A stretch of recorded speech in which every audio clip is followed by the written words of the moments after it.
Okay. Hopefully I'm not forgetting anything. But, hi, and welcome to more Ace Attorney, or Great Ace Attorney.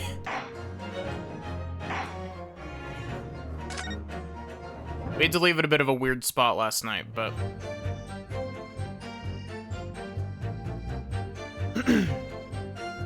Unfortunately, I have no idea when the poor man burnt his wrist like that. When the waiter brought my steak, the professor and I raised our glasses in a toast. As far as I've heard, the post-mortem report showed no other possible cause of death beside the gunshot. If there's some other way a man's life can be taken without leaving a trace, please do show me. But of course, this country's inferior investigative techniques probably wouldn't pick up on it anyway.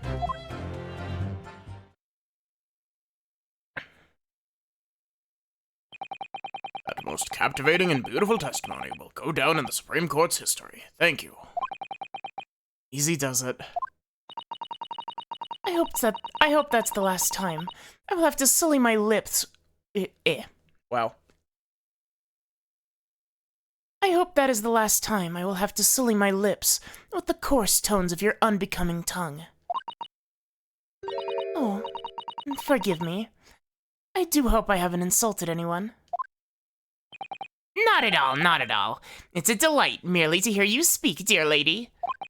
And it seems very clear from your testimony that this boorish talk of the victim's burn is utterly irrelevant. I'll be speaking to your country's Minister of Justice about what has just happened here today. The Minister of Justice? May that irritating little bully of a student be given the harshest punishment possible. Amen. Huh? Thanks? Is that a prayer, then? Well, you have to forgive the irritation, Miss Brett, and put up with the cross-examination now. I expect you've noticed that this little bully of a student, as you put it, doesn't miss much. I'm sure I don't need to remind you, counsel, that this will be your final cross-examination on this trial. If you fail to demonstrate any problems with this witness's testimony, I will be ruling on the case immediately. Is that clear?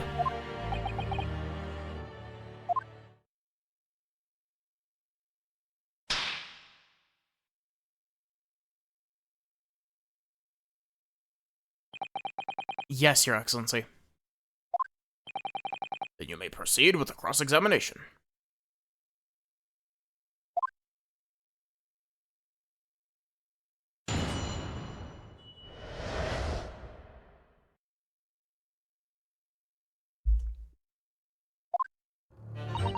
Unfortunately, I have no idea when the poor man burnt his wrist like that. Yes! But his hand was on the searing hot plate for at least 3 whole seconds. You can't not have noticed. Do you think so? Let me ask you something. Sorry? Ever since I arrived at this courtroom, and even still now, the fly on those unsightly black trousers of yours has been wide open. You can't not have noticed, can you? Huh? What? Ah! What fun. You hadn't realized. The dear lady is absolutely right. As your friend, you've embarrassed me as well as yourself, Ryunosuke. Why didn't you tell me? Dr. Wilson was a true English gentleman. He chose honorable silence over a vulgar scream. Can your tiny brains imagine such a thing? Oh yes, I think my tiny brain can. God. Yes! Well, I can't. Anyway. When the waiter brought my steak, the professor and I raised our glasses in a toast. Yes! As you testified before, you were drinking carbonated water, is that right? Dr. Wilson was only permitted to drink water at that time, if you remember. Which explains why he ordered that drink, correct? Waiter? Exactly as you say, sir. Although, Although, whether or not the professor actually drank any of the water when I delivered the steak to the table, I'm afraid I don't remember that. Damn you. I have enough English to understand that at least. For the benefit of the others in the court, it means bless you. I think it means the exact opposite. Anyway, as far as I've heard, the post-mortem report showed no other possible cause of death beside the gunshot. Yes, it's written here in the paperwork. Fatal hemorrhage from ballistic trauma. Yes. Luckily for all of us, a little burn on the wrist isn't going to kill us. And as there were no other signs of trauma on the victim's body to indicate some other cause of death,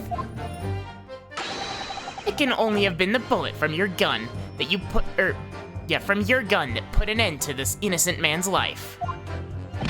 But it doesn't make sense.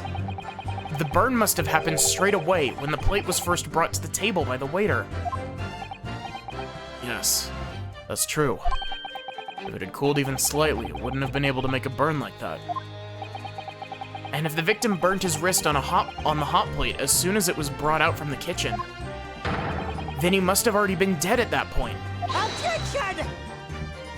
And yet, the fact is that the victim was killed by a gunshot to the chest.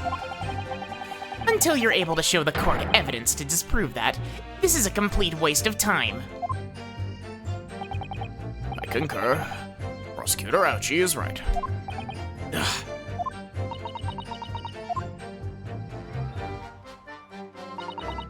If there's some other way a man's life can be taken without leaving a trace, please do show me.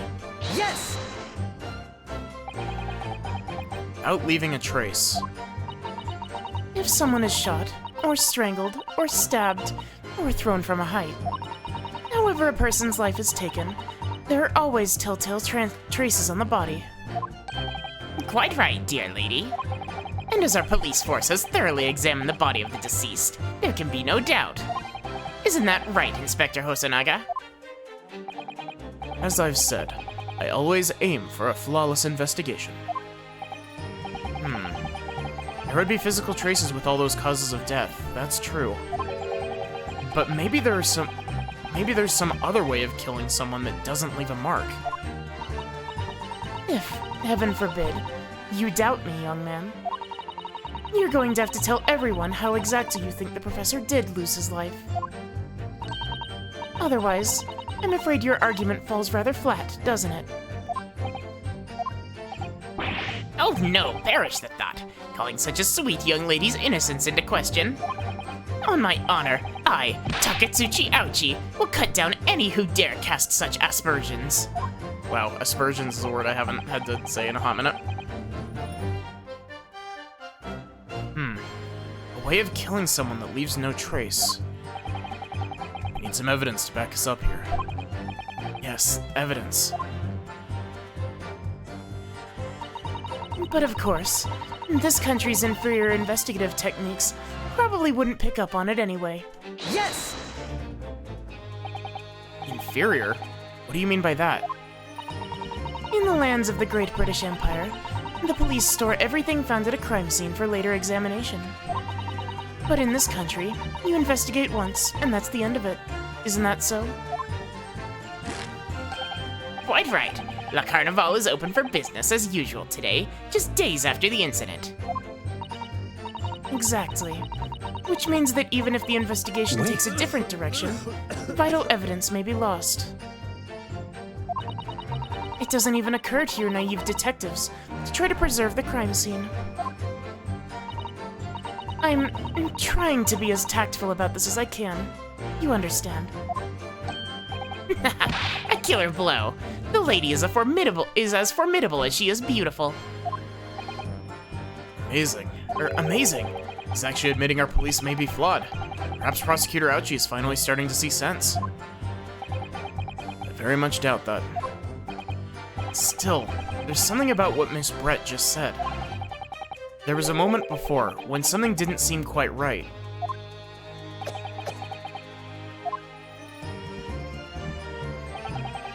What do you think, Ryunosuke? I think it's going terribly. No matter how much I press her, I'm not turning up any new information. Yes, as I suspected, she's a tough witness. Sick.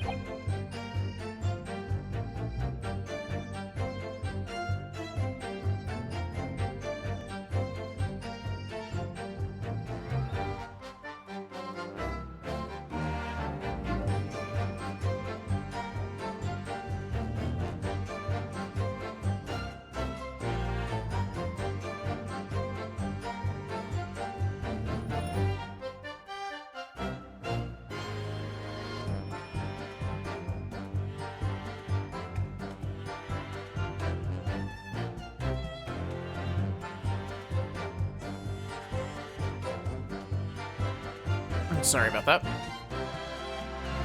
We need to find a way to break her testimony or the cross-examination will be over.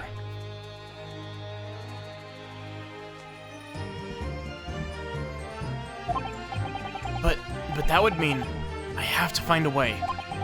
There must be some clue somewhere to help us find a chink in her armor. Kazuma. What, Ryunosuke? There is one thing I noticed. Something that's been bothering me. Bothering you? You mean about Miss Brett? Actually, no. About the person standing next to her. Inspector Hosonaga. The detective? Yes, he seemed to react a little strangely to Miss Brett's last statement. I was wondering if it might be significant. Or if it might present an opening, maybe.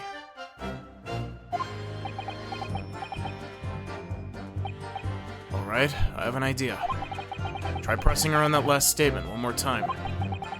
If you think so, but this time, instead of targeting the woman herself, let's see what we can get out of the detective. Alright then. I wonder what Kazuma's thinking. I'll find out soon enough, I suppose, once I press Miss Brett on her last statement again. I love this mechanic, by the way. If I'm not mistaken, this mechanic was first introduced in the Professor Layton crossover game. Yes! Inferior? What do you mean by that? In the lands of the Great British Empire, the police store everything found at the crime scene for later examination. But in this country, you investigate once, and that's the end of it. Isn't that so? Yep, this is the same. Wait. Which means that even if the investigation takes a different direction, vital evidence may be lost. Yes, there it is again. The detective's reaction is just the same as before. Why? Up until now, the detective's been in the stand with Miss Brett as her interpreter. But things are very different now. For this testimony, the detective is just listening to what the Englishwoman has to say. This could be a golden opportunity. What do you mean? When people are actually testifying, they're usually very careful not to let anything slip. However, when they're listening to someone else speak, you'll find they often let their guard down. You're right. Look at him. He's lost in his own thoughts. It's time to pursue that man and his train of thought. Sorry? Pursue. Explain how to do it now, Ryunosuke. All has to do with the witness marker. What marker? The one we're focused on Miss Brett, who's the person actually making the current statement. Moving the marker left and right, yep, you can turn your attention. While you're looking at the other witnesses, you can pursue them with A. If you catch the person at just the right time, you might uncover some new information to pursue. If you ever notice a strange atmosphere amongst the people in the stand, take a good look around. Alright then. So, first I should move the marker across with, yep, and focus on the detective. And pursue him with A and see what's on his mind. Here we go. Wait.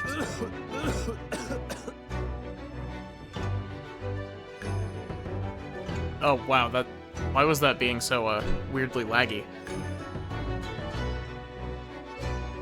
Excuse me! Ugh! What the... What is the meaning of this? I'm so sorry. I didn't mean to shock you. I really was lost in his thoughts, deeply. Looked like you were thinking something just now, Inspector. Perhaps having heard what the lady next to you had to say. If there's something you'd like to say, please, share it with the court. Objection! What is the meaning of this? It's the delightful Englishwoman who's testifying at the moment. If you can't find fault with her testimony, the cross-examination should be over immediately. Oh, is that how it works? Absolutely not. The detective is on the stand, which makes him a valid witness. Yes, not to mention the fact that he's intimately involved in the case. Inspector Hosonaga?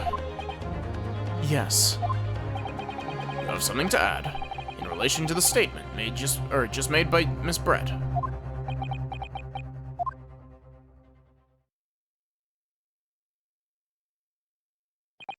Well, yes, if you don't mind. I would like to speak.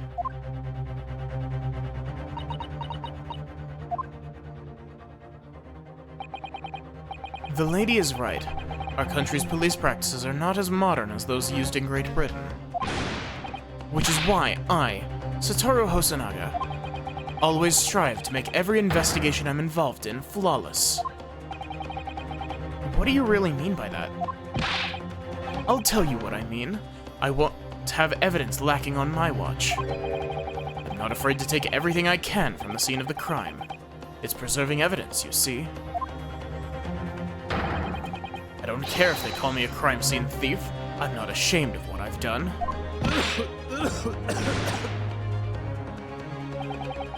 Crime scene thief? Well, looks like the lady's remarks touched a nerve there. Take this, for example. Is that...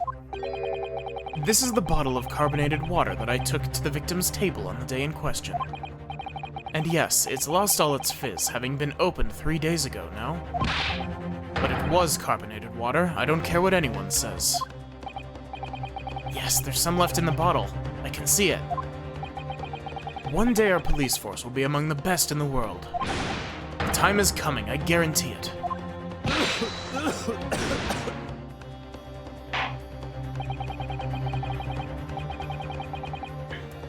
Can't say I condone the witness's actions, but I do understand the sentiment. Court will accept the glass bottle of water as evidence.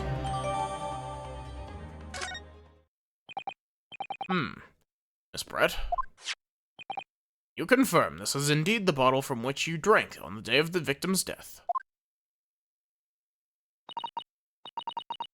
Yes, it was that bottle. What was that about? She seemed to avert her eyes when she answered the judge's question. Very well. Counsel, you may resume the cross-examination. The inspector will kindly control his fervor.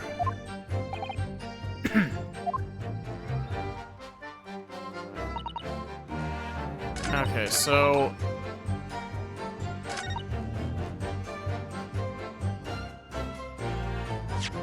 Can I rotate this in 3D? I can. So this carbonated water is the last drink Dr. Wilson ever had. Looks like there's a little left in the bottle. Well, it's just plain water now. You know, I've been sweating so much, I'm absolutely parched. I'll just have a sip of this to keep me going. No, Ryunosuke, you can't do that. For one thing, that's evidence. You can't go drinking evidence. No, you're right. We don't know what might be inside, do we? Never cease to amaze me, Ryunosuke, in more ways than one. I wonder, could there be anything in this water? What's the matter? You've gone quiet all of a sudden.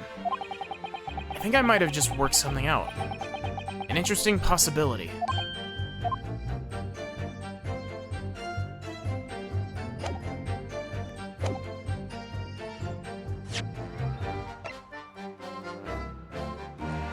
Yes!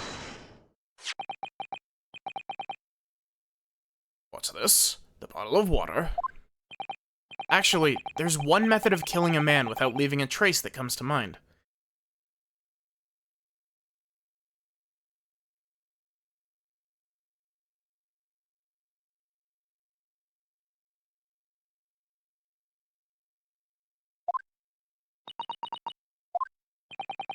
Obviously, I'm referring to poison.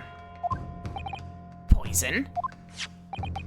On the day of his death, we know that Dr. Wilson drank from this bottle of carbonated water. Could it be that there was poison inside? Could it be that the professor actually died after taking a sip from his glass?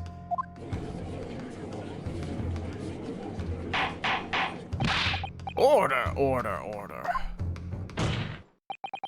And on that day, who was sitting at the same table as the professor and able to slip the poison into his drink? There's only one person who could possibly have done it. Giselle Brett, it was you. Objection! This is outrageous. To suggest such a thing without a scrap of evidence. You little rookie imbecile. Have you even considered the delicate situation our country finds itself in now? Have you forgotten we've only just signed a accord of friendship with the British Empire? Have you even the vaguest inkling that your rash accusations could jeopardize the entire treaty? Objection! This is not a political arena. This is a trial to determine one individual's guilt with respect to one crime. What? The fact that this woman is British makes no difference. We're here to determine the truth. Yeah. If I may. I will silence you forever for this disgraceful. It is you who should be silent. Of course. Dear lady. Where did that come from? She just snapped. I'm afraid I may have spoken unfairly before. I offer my most humble apologies. I'm sorry, my lady. To what are you referring? I described your police force as inferior. But no matter how inferior they may be, you still investigated this particular point thoroughly, I believe. The bottle, I mean, Inspector. And whether it contained poison or not.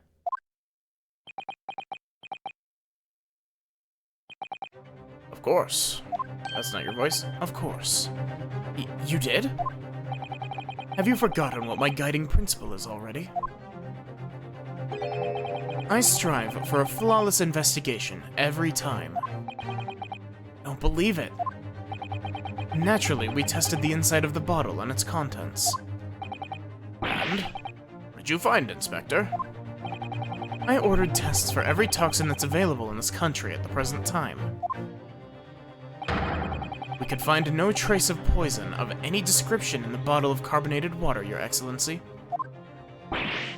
What? Are you sure? The tests were meticulously carried out by the chief coroner himself. No! No!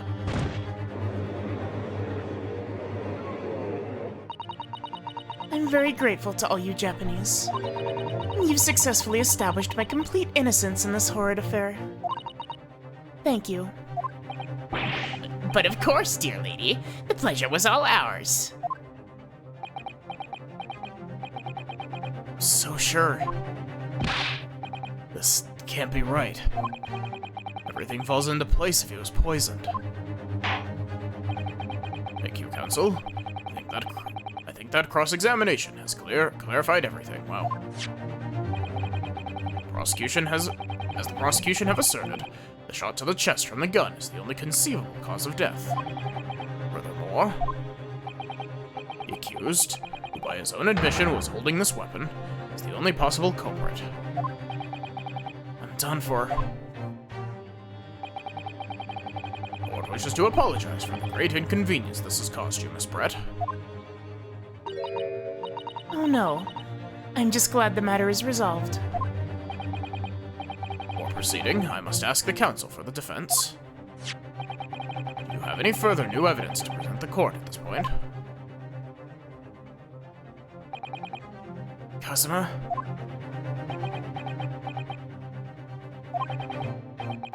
I'm sorry, Ryunosuke.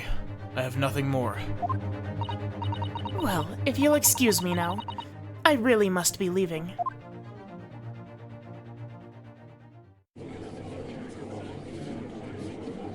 Hold it!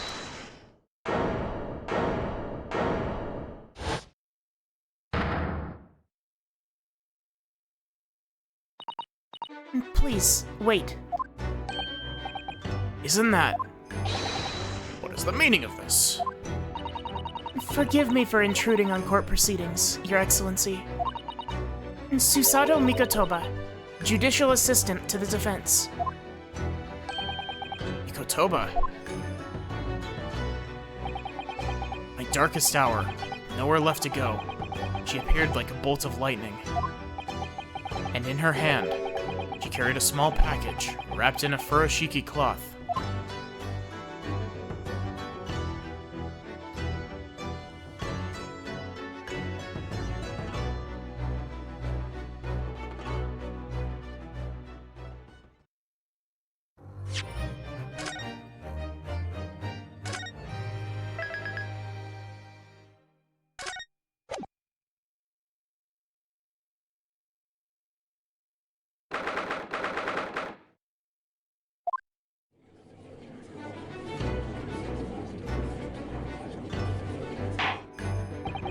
Well, I understand that you're the judicial assistant to the defense. But why the sudden ingress into my courtroom? Ha! A judicial assistant, and a woman no less. The rules state that females are not permitted into this court of law other than to testify. Rude. Yes, I fully understand. I ask only for 5 minutes of time. I have some vital evidence that I must hand over to the defense. Ha! You're too late, little girl. This trial has already been concluded. 5 minutes. I will not allow a moment more. But, Your Excellency! I am most grateful.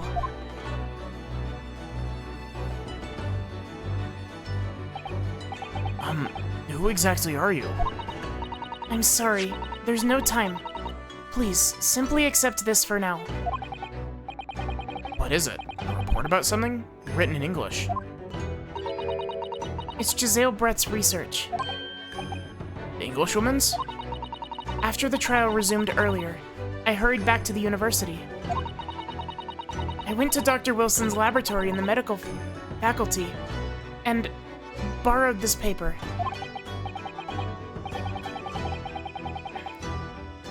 Oh yes, that's right. Miss Brett was studying under the professor, wasn't she? So, does this research, whatever it is, have something to do with the case? I'm afraid I don't know. I haven't been able to listen to the proceedings of the trial myself. Oh, no, of course not. Special characteristics of curare? Its effects on human subjects. Interesting. Curare? What is that? Never heard that word before. Wait, curare is like a real thing, isn't it? It's like an actual, like, poison? I want to say. Where have I heard this term before? Time's up. The prosecution demands the immediate removal of this female trespasser from the courtroom.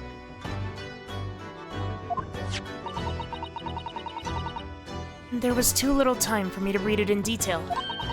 I've summarized what I could on a note just inside the cover. If you think it could be valuable, please cast your eye over it. This is wonderful. Thank you.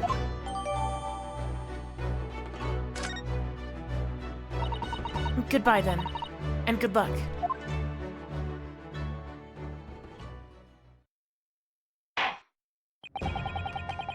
Had long enough, Council.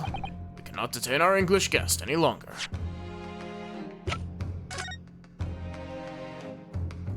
Poison made from the bark of certain trees in the jungles of South America.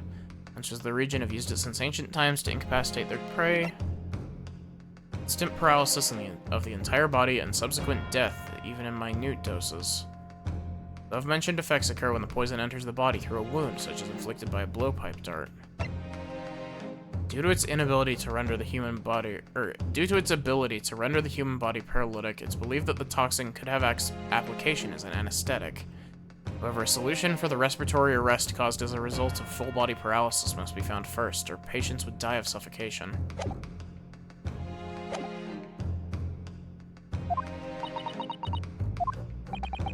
I ask the prosecution and the defense now, one last time.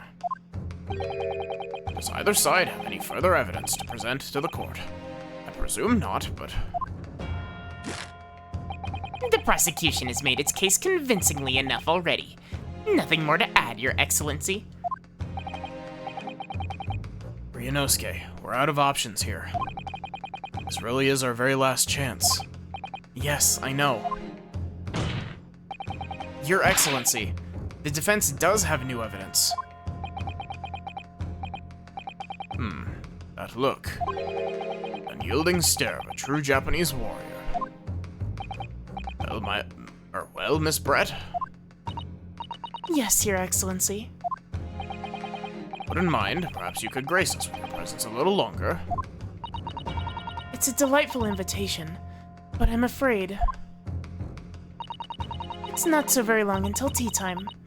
I'll have to politely decline. Forgive me, Miss Brett. It seems I wasn't clear. I realized it was phrased as a question, however. I must ask you to treat that as an order. I've said it many times before, but the Japanese language makes no sense. My apologies, dear lady. So, Counsel, what is this new evidence that demands the court's attention? Yes! Miss Giselle Brett, we understand you are studying under Dr. Wilson at Yume University, doing research.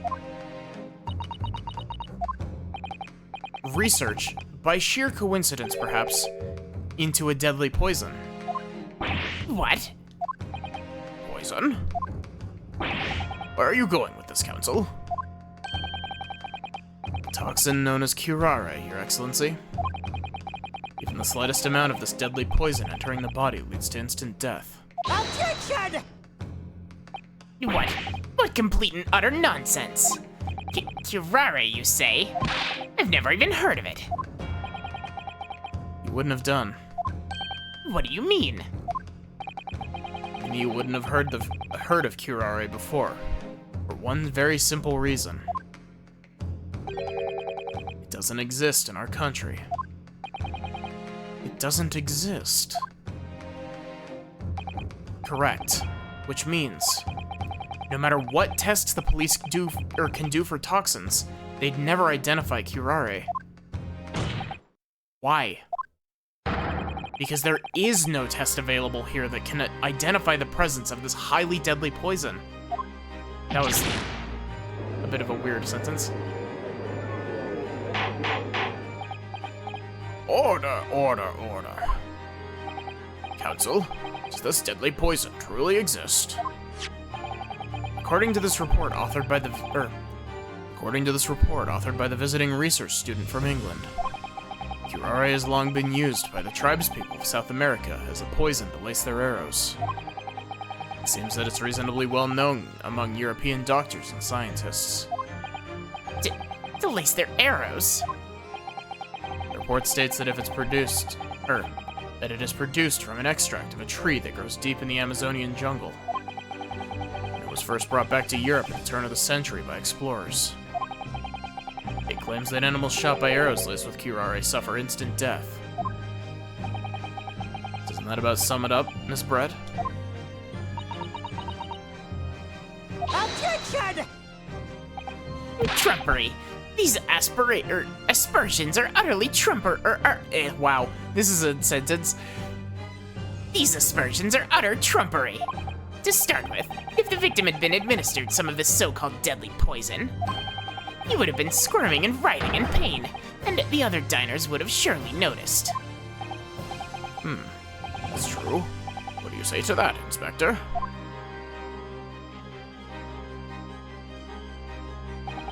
Obviously, I would have noticed a disturbance like that. I don't remember anything like that either. I didn't notice the professor being in any kind of pain. According to this, however, it's the other way around. What do you mean, the other way around? The very fact that the victim didn't show any visible signs of distress is evidence that curare was used. Explain yourself, Counsel. When this toxin enters a person's system, it causes instant paralysis. In other words, afflicted victims lose all strength and are completely unable to move.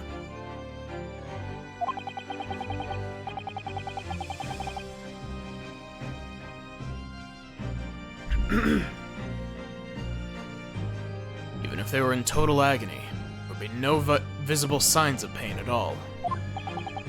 How terrible. Obviously, if a man lost all strength in his muscles, he'd collapse on the floor. But with a chair under him for support, as Dr. Wilson did, the effects could go largely unnoticed. But I don't follow, Kazuma. That's just paralysis. I thought the poison caused instant death.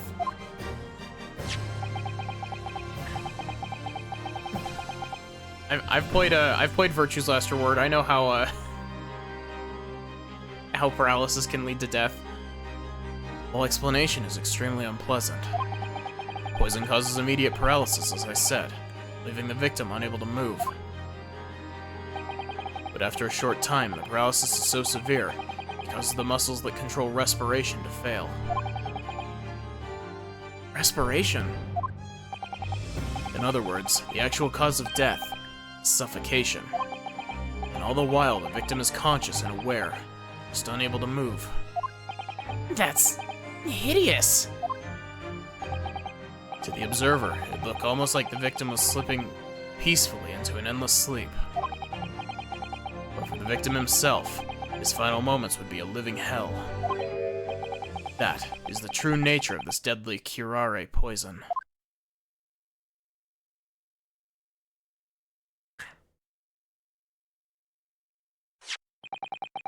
You're suggesting that this bottle, Counsel, actually contains this terrifying poison? Objection! This is all very convenient, isn't it? A hitherto unknown poison, for which there's no means of testing. What a happy tale for the defense. If I may. All these facts. You think you're so clever, but you must be taught some... It is you who must be taught. Of course. Dear lady.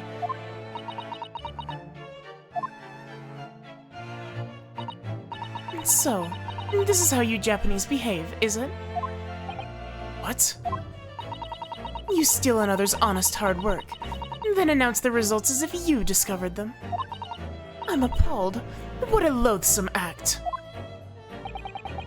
Well, Miss Brett, the feeling is mutual. Whatever do you mean?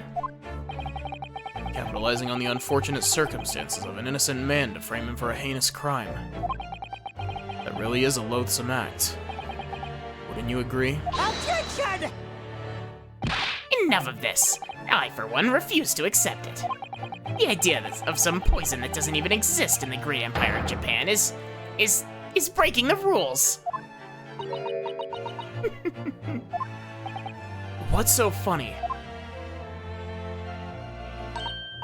Oh, excuse me, Your Excellency. Yes, Miss Brett? May I borrow that bottle for a moment, please? Well, yes, I don't see, why not?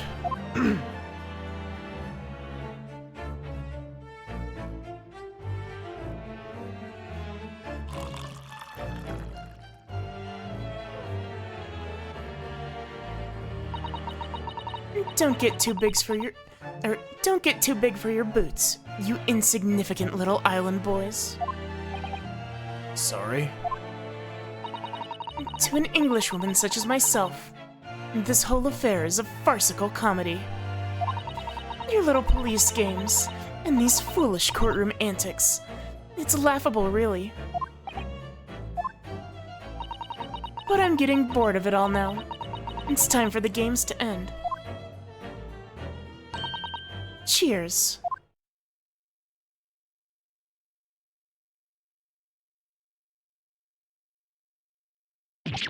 Wait, what are you doing?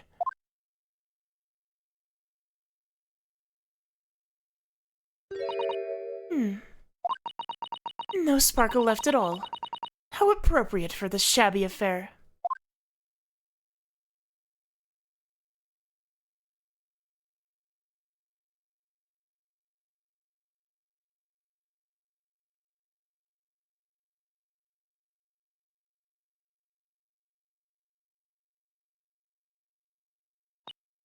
Goodness. Whatever is the matter? You all look quite stunned.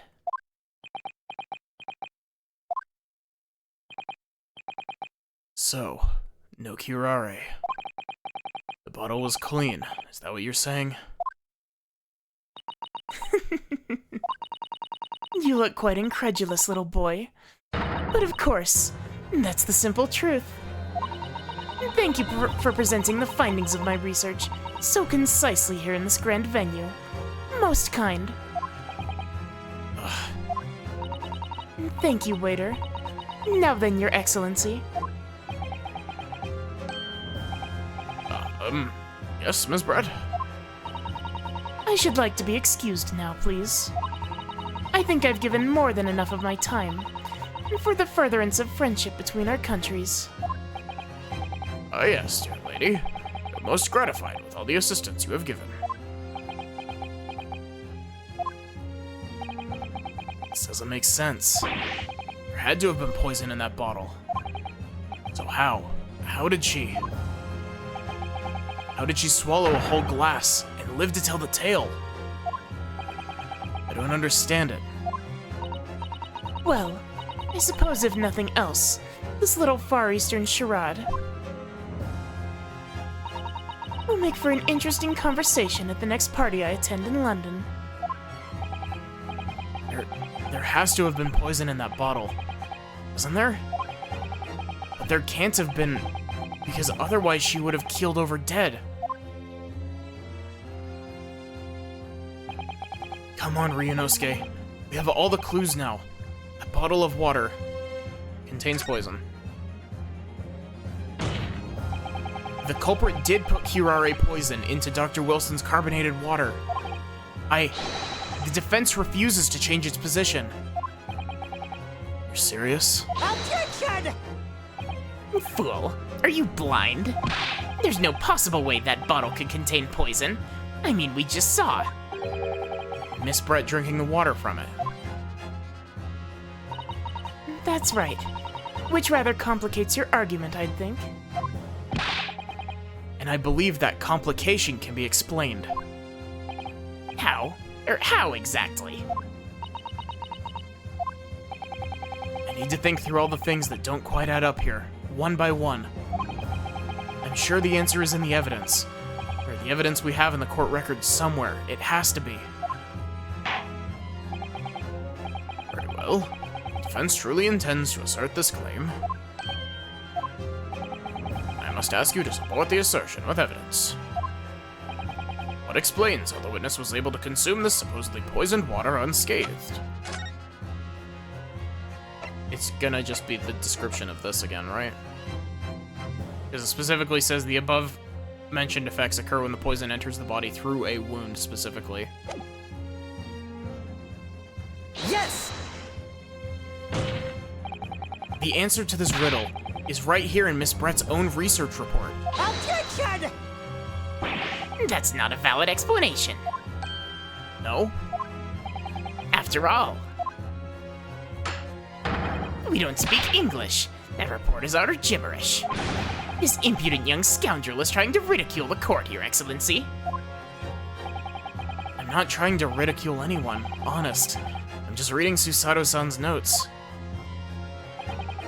I concur.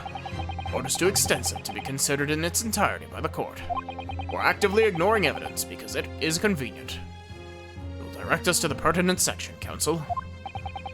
Which section of the report reveals the alleged answer to this riddle? Special characteristics.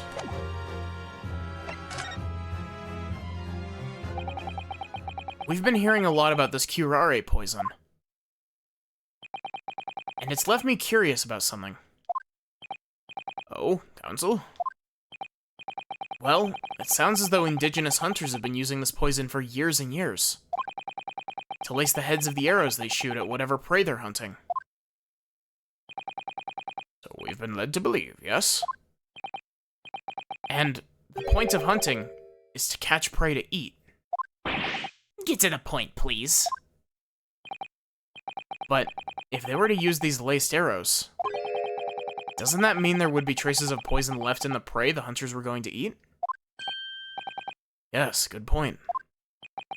So surely the hunters wouldn't want to eat their prey, would they? Because then they'd be eating poison.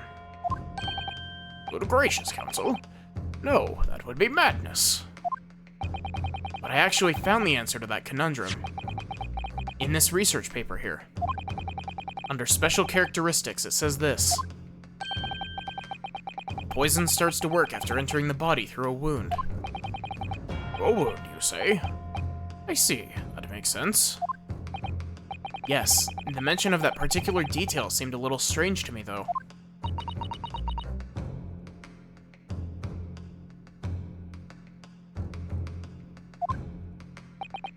But it all makes sense when you interpret what's written like this. When curare enters the When curare enters the body through an open wound, it has terrifying poisonous effects. However, when it enters the body via the mouth, it has no poisonous effects whatsoever. What? Miss Brett, you authored this research. You knew curare's special characteristics. And you knew you could make a spectacle of drinking that water without any danger to yourself. You meddling little... rapscallion! Well, Ryunosuke, it turns out you're an even better lawyer than I thought you'd be. Really? Me? A lawyer? Objection! Oh, all this poison talk is fascinating, I'm sure. But I fail to see how it possibly... So, the ill-bred little puppy has a new toy to play with, and some facts he read in a book. But I'm afraid knowledge doesn't suit you, little boy. It only makes you look silly. What are you trying to say? Your schoolboyish logic has a fatal flaw. Schoolboyish? Law? As even your brain has managed to deduce, curare is safe to ingest. It seems likely that its effects are neutralized by the acidic nature of the gastric succus?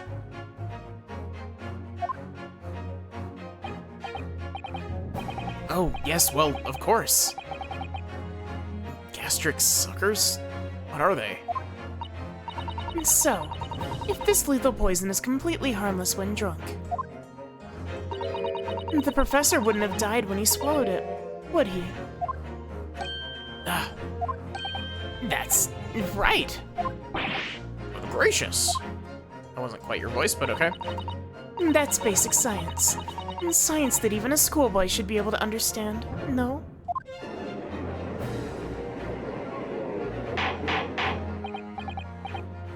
Order! Order in the court! Order! Logic holds. If the lady and the professor drank the same poison, they would be affected in the same way. Are you trying to suggest? Yes, this curare poison is completely irrelevant to the case on trial. That's right. And surely even a little cockroach like you could understand something as simple as that.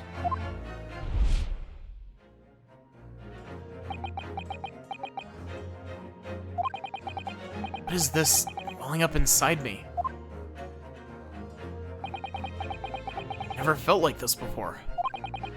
It's a sort of conviction to break down all the discrepancies. It's so intense, almost rage-like. And more than anything else, it's an animalistic desire to take down my prey. Objection!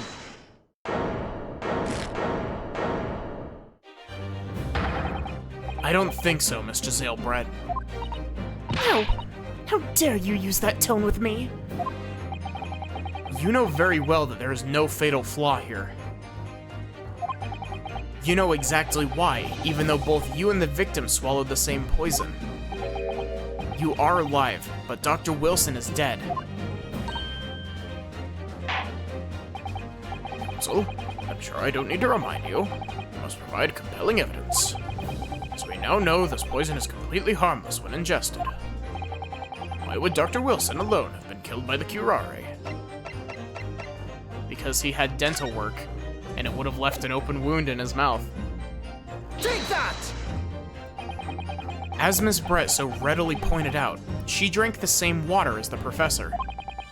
However, there was a fundamental and fatal difference between the two diners. Fatal difference? The toxic effects of curare are only felt when the poison enters the body through an open wound. So, for a healthy person with no injuries, drinking it is completely harmless. But what if there was a wound inside the mouth of the person drinking the poisoned water? Inside? Yes, like the wound you might have if you had just been to the dentist and had a tooth extracted, for example. Ah! Miss Brett, you've acknowledged many times in your testimony already that you were well aware of Dr. Wilson's dental appointment that day. So that's it. Use that knowledge to orchestrate this.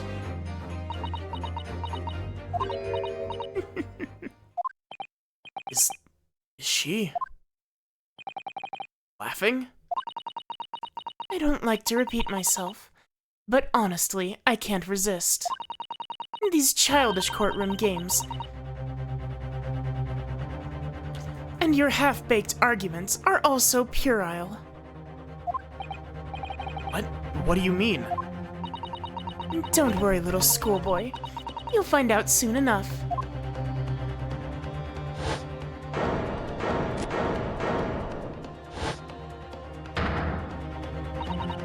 You see, when you leave vital evidence lying around, you never know what might happen to it. No! I mean, it could just slip.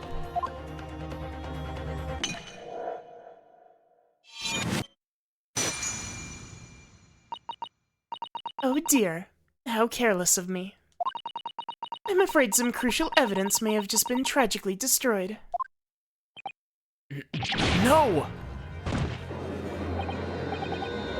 What is it? What just happened?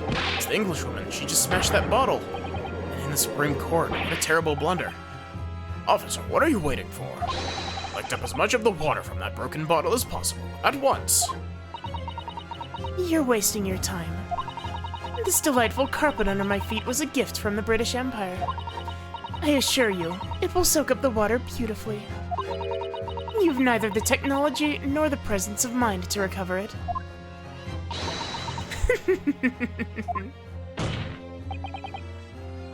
How could you? You won't get away with this. You can thump the bench and shout as much as you like, little boy. But I'm afraid we'll never know. Now will we? If there really was poison in the bottle or not. You. Hey, how are you doing? Welcome in. Kid Villaro? I hope that you're doing good. And let us not forget, we still have some very compelling evidence left intact. Isn't that right, counsel for the prosecution? Oh, of course, of course. You're referring to this photographic print, I presume, dear lady. That's right. And really, looking at this photograph, it's as clear as day, isn't it? The poor professor was sitting with his back to me. And so of course the only person who could have shot him from the front is the little schoolboy. Objection! No. You killed the victim that day, using curare. And then, in order to frame Ryunosuke Naruhodo for the crime, you waited until he picked up the pistol you'd arranged for him to find on the floor, before you shot the professor's dead body in the chest with your own hidden gun. Then, in the confusion that followed, all you had to do was turn the dead professor in his chair around. You see, you had every opportunity to commit this crime. What a wonderful imagination you have, young man. A hidden gun, you say? And I shot the professor's dead body, did I?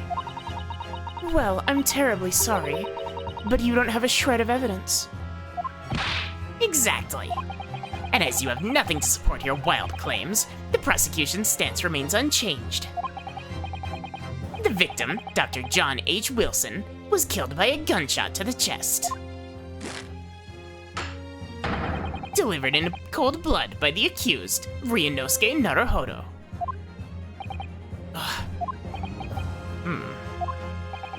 This is unbelievable. How can this be happening? We had her, but now, is she really going to get away with it? The way she destroyed that evidence was obscene. Ryunosuke. Yes? We've come this far, but now you're the only one who can finish it. What? What do you mean? We've lost a vital piece of evidence, it's true. So if there are any clues left for us to use now, they must be in your head. In my head? You told me before that your powers of observation were the one thing you could really depend on. Well, yes, that's true, but I didn't manage to notice that this woman was a foreigner with a swan on her head. So think back again now. Try to remember every last detail about the scene that day. Everything you saw, everything you felt, every color, every smell.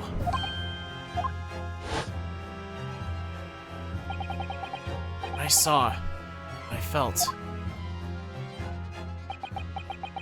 Every color.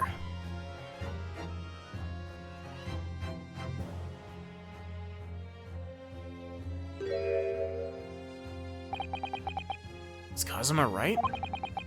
Somewhere in the vibrant memory of this same scene in my head. Could there be another clue to expose the identity of Dr. Wilson's killer?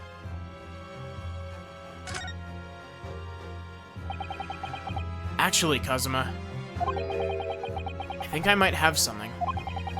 Thinking back over everything I saw, I think I might have uncovered another clue.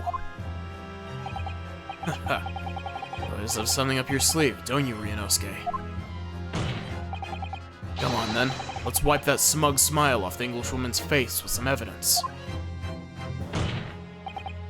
Alright, I can't wait.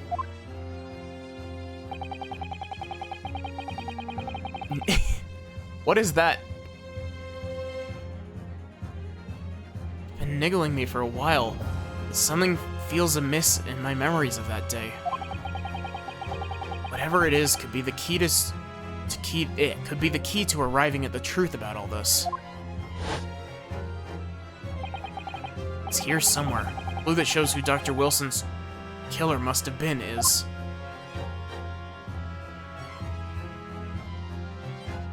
very obvious bloodstain. Take that! Inspector Hosonaga, answer me this. Yes. What is it? He's still miles away. Probably thinking about that bottle being smashed. As you've said a number of times now, you strive for perfection in your investigations, don't you? Absolutely. I wondered, therefore, if perhaps you took anything else from the scene of the crime. Like, for instance, the plate of steak that you took to the victim's table that day. Objection! Wait a minute. Where are you going with... Where are you going with this, little boy? It's just a memory that's been troubling me. What memory? I saw the scene shown in this photographic print with my own eyes that day. And I saw that on the wooden base of the plate that the steak was served on was a spattering of blood. What?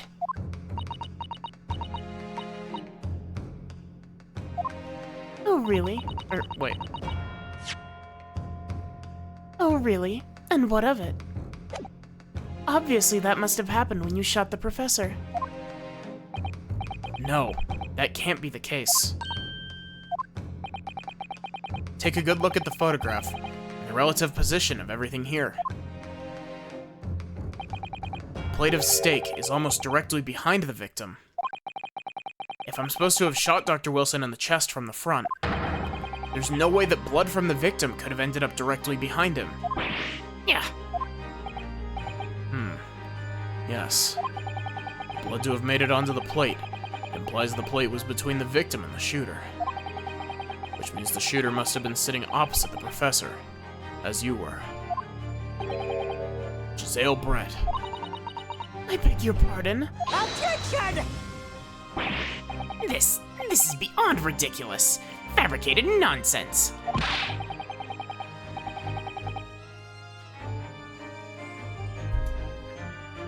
Is the court seriously expected to believe something the accused has apparently just remembered seeing? Hold it!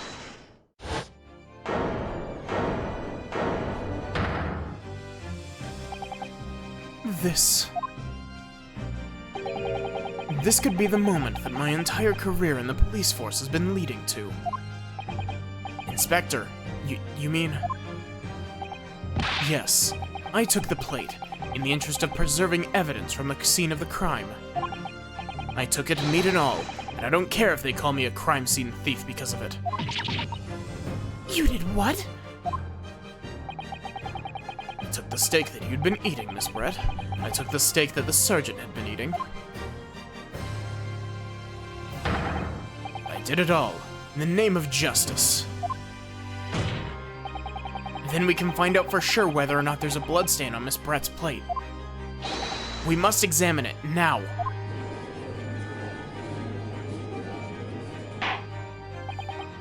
Inspector, the court wishes to examine the plate from the victim's table immediately. Yes, sir.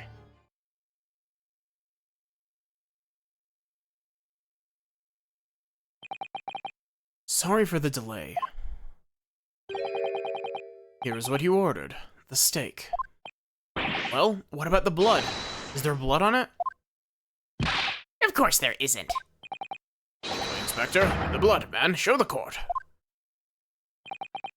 Of course. Examine the plate at your leisure.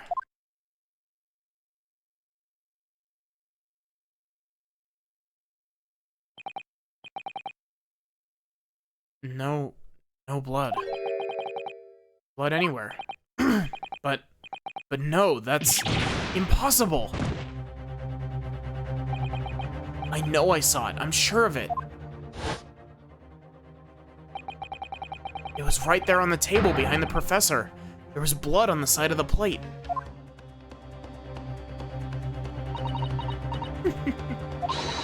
What an unbecoming expression, little boy. You see, this is why I always say you can't trust what the Japanese tell you. Ah, I couldn't agree more. In the case of this disgrace to the Empire. I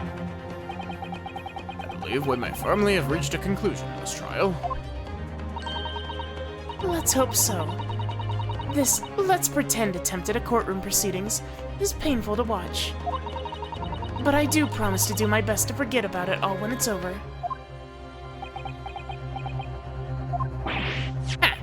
This sorry-looking steak reveals the facts all too clearly. If the sorry-looking accused wishes to examine it again, be my guest. It's the plate I saw, or I thought thought I saw. Just a figment of my imagination.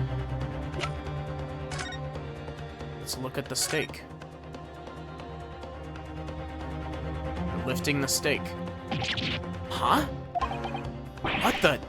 What in the world is this? I think it's a Koban coin. The hallmark is from the Hoei era, I believe. No, I don't mean what is it. I mean, what's it doing there? Wait, did you say it was a Hoei Koban? Yes, and apart from the meat juices, it looks to be in good condition. I imagine it's very valuable. This isn't the first time today that there's been talk of a Hoei Koban. I've heard of pearls before swine. I've never heard of bullion before bullion. I don't think you ever will again. This is extraordinary, though. This means...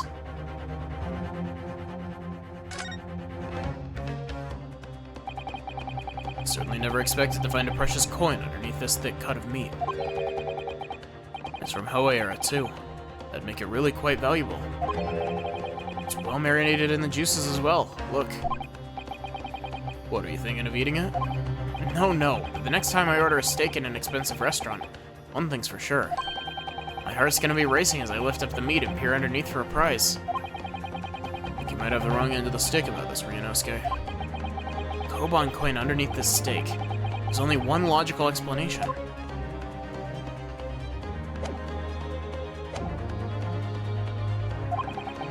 This is it now. I've lost. Ryunosuke. It's not over yet. Not until the final gavel.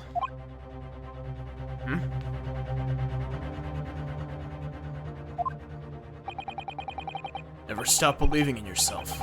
Keep looking forward, no matter what.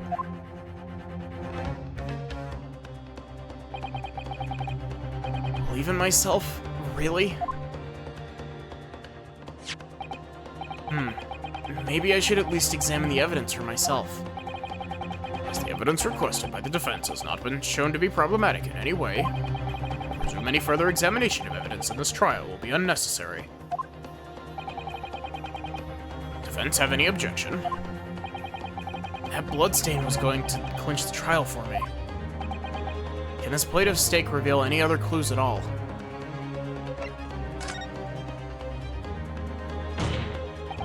Your Excellency, please wait. This plate of beef is hiding another clue. Another clue that will reveal the shocking truth. Objection! The only thing that's shocking here is your unhealthy fascination with beefsteak. Your Excellency, I think I've made myself clear, haven't I? I will not be able to turn a blind eye to any more unnecessary procrastination in this trial. I'm sorry, Miss Brett. We must ensure a thorough examination of the evidence. I will not give a ruling until I'm completely satisfied that all reasonable doubt has been dispelled. I see. As a newly affirmed ally of my country, that's still your position, is it? Thank you, Your Excellency. So for the defense, now clearly show to the court to what you are alluding. Where precisely on this plate of beefsteak is this new clue to be found?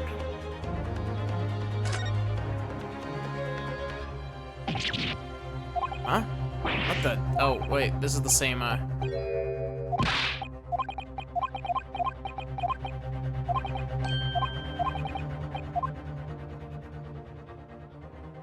Got it! Good gracious, that's... Koban? What on earth? A Hoei era one at that. Miss Brett. This is in fact the beefsteak that you ordered at the restaurant on the day in question, is it? Tell me, why is there an old coin seemingly hidden underneath the meat? Shut up! Ridiculous question. How should I know? I've never seen that thing before in my life. I don't know what this is, but I want no part of it. Objection! I fail to see how this is relevant. A coin under the meat. That could simply have been a careless mistake by the chef in a moment of distraction. Objection! Don't be absurd. We're supposed to believe that this happened by accident in the kitchen. Rare Hoei Koban just happens to be hidden underneath that piece of steak. This turns out to be irrelevant to the case. I'll rip up my ticket to Great Britain right now. He's right. It can't be a coincidence. Your Excellency. Yes, Counsel? A rare Hoei Koban just happens to be hidden underneath that piece of steak? If this turns out to be irrelevant to the case, I'll give up my lawyer job right now. Objection! By all means, don't let us stop you. No one invited you anyway. Shut up! Perhaps, little boy, you should realize that it is you who is irrelevant. Even though I'm the one on trial here? The point is, it's essential that we ask the owner of this coin if he can explain what it's doing under the steak. The owner? Yes, it's obvious. There's only one person it can belong to. The owner of the Koban that was found underneath the beefsteak is... Curio Correcta. Take that! Obviously, it can only be the antique dealer and owner of Rasute, Curio Correcta-san. Curie? As in Mr. Cucumber something? Honestly, these ridiculous Japanese names are quite unfathomable. Ah, yes. The old man who testified earlier alongside the military sergeant, correct? Yes, Your Excellency. I remember him saying he was up to something with this Koban coin when it happened. Exactly the moment the gun was fired. The gunshot interested me not. I was far too busy on the floor. Too busy on the floor. Sorry, what were you doing? Hunting for treasure. Indeed, the Hoei Koban, my prized coin. Then this Hoei Koban. Do you mean to tell me? Objection! No. Please, why would Correcta-san's Koban be sandwiched between the victim's beefsteak and its plate? It makes no sense. Yes! Which is why I'm asking to bring Correcta-san back to the witness stand, so we can ask him. Officer, bring both witnesses that testified earlier back in here. Not a moment's delay.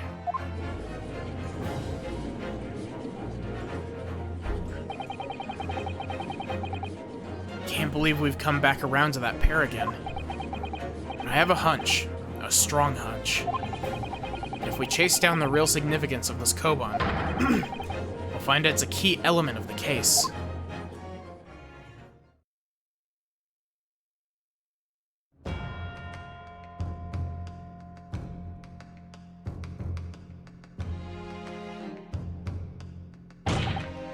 What's this all about? Why have I been called up again? Don't you realize it's dinner time for little baby Otto? But my son's belly is empty. He's fiercer than a pack of wolves. Exploited by the police we were, like miserable dogs, forced to bear false witness. And when cast from this courtroom, myself, I became a ruined man in a trice, a worthless, withered antique. Nothing more I have to say, or have I to say? The sun has set on this Rasute shop owner's existence. Be that as it may, Correcta-san, something has come to light that requires your clarification. As far as your Rasute memory serves, have you ever... That's it, the one, the very one, the very exact one, that is. Resplendent, splendiferous Hoei treasure that my rusty bones managed to misplace that fateful day. Can't be. As I thought. Young man, enlighten this decrepit old fool. Put me out of my misery. Where was my treasure? Where was it dropped? Oh, I'm not sure if it was dropped anywhere. You found your coin sandwiched between a beefsteak and its plate, soaking in the seasoned meat's juices. Sandwiched? Soaking? Seriously? Clearly, it couldn't have fallen there by accident. Which means, somebody must have hidden it there on purpose. Somebody concealed my holy treasure between a slab of meat and a metal plate. Who would do such a thing? What is that word? Unconscionable? Such an unconscionable thing.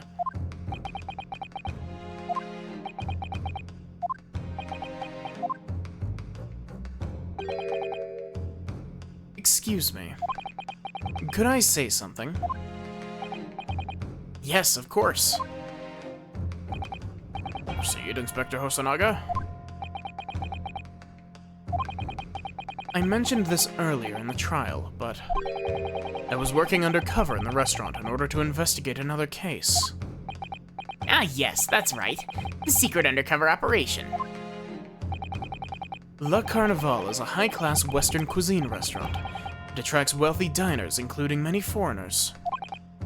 Recently, there's been a run of similarly executed thefts, targeting the restaurant's rich clientele. A number of such incidents have been reported to the police bureau. Wicked crimes indeed. We wanted to nip the case in the bud quickly, especially with so many foreigners being affected. So that's why you were sent undercover, is it? Yes, I took on the job of a waiter in the restaurant in order to flesh out the criminal. It seems likely that this Koban incident is the work of the same thief. So unbeknownst to us, there was a master thief at work in the restaurant on a regular basis. The place was already the scene of several crimes, it seems. I don't know about the master thief part, but the identity of the person who stole and hid Correctasan's Koban is all too clear. What? What?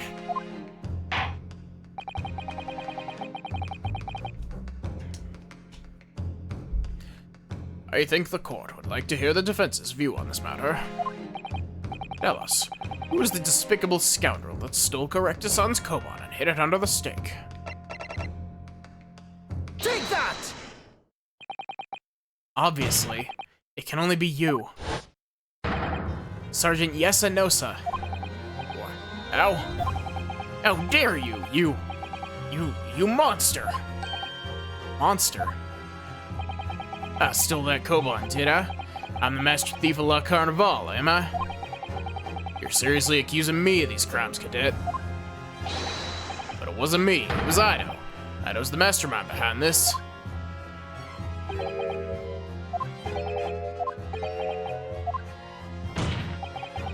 You would push the blame for your crimes onto your own son, an innocent little baby? It's you who's the monster, Sergeant Nosa.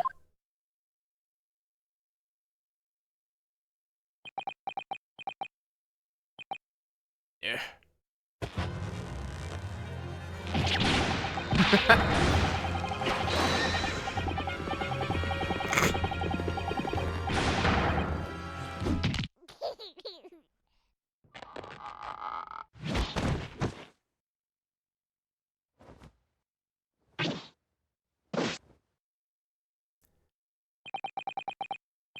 Nippon Imperial Army.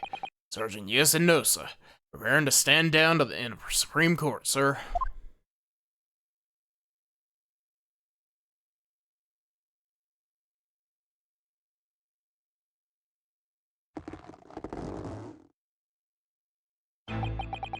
Any of you know the extraordinarily low wages the Nippon Imperial Army pays those it expects to keep our country safe?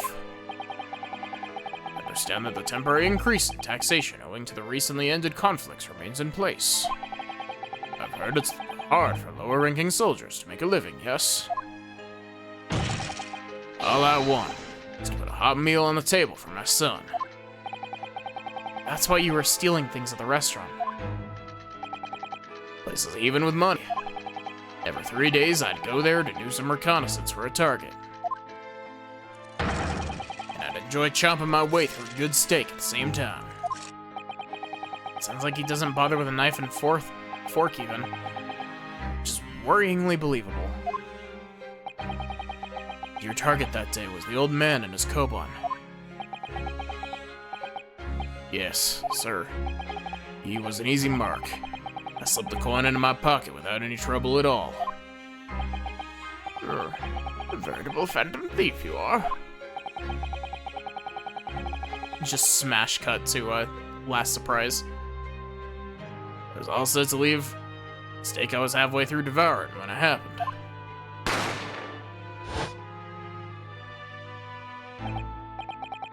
Yes, when the professor was shot.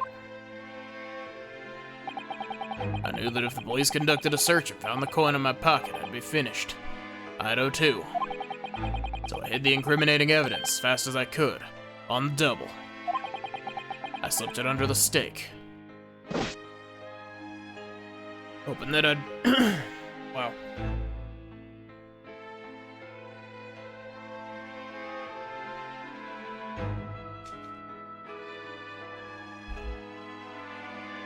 Hoping that I'd be able to rendezvous with it again at a later date.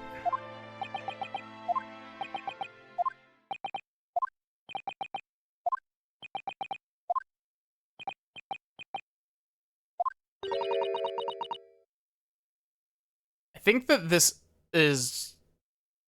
Brett? This is ridiculous. Perhaps you could carry on with this absurd prattling in your own time. Well, Miss Brett? Oh, of course, dear lady, of course. How rude of us. I'm quite sure that there's no need to detain you any longer at all. May the esteemed gentlewoman please be excused, Your Excellency. Indeed. Theft of the koban was clearly perpetrated by this baby-saddled sergeant. It would certainly appear to be unrelated to Dr. Wilson's murder.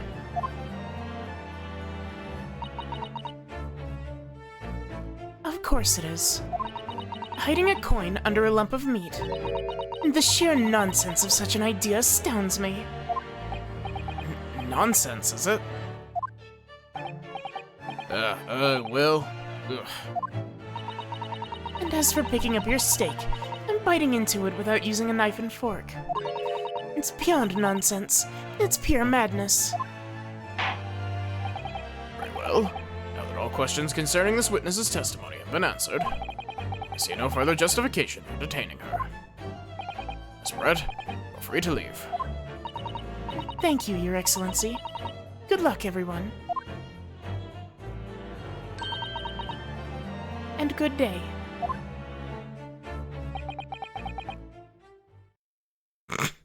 I love this face. He's just like, huh? It's got the same energy as that, wait a sec. Who are you? Inosuke, what's the matter with you? This is no time for daydreaming. Oh, no, it's just... something about Miss Brett's parting words there got me thinking.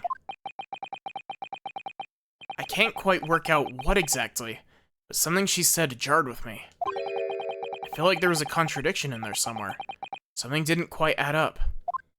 If that's the case, don't just stand there thinking. Make your voice heard. Sorry? You can think later. If you don't call out now, it'll be too late. The trial will be over. Hold it! Wait, Miss Brett.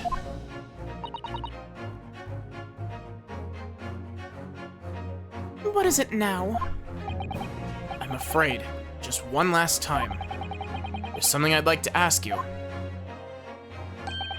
I'd like you to explain the contradiction in your parting words from just a few moments ago. What are you talking about? What contradiction? Objection! What new student nonsense is this? Well, what parting words are you talking about, Ryunosuke?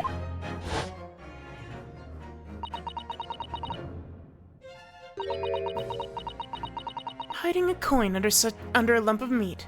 The sheer nonsense of such an idea astounds me. And as for picking up your steak and biting into it without using a knife and fork. It's beyond nonsense. It's pure madness. Yes, I'm right. What she said there exposed an undeniable contradiction. I'm going to need to see evidence, Counsel. If Miss Brett's words truly are contradictory, where's the evidence to prove it? Take that!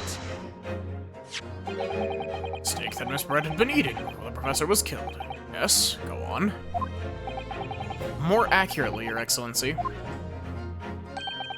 The steak that was on the victim's table just before the professor was killed. Now you're just splitting hairs.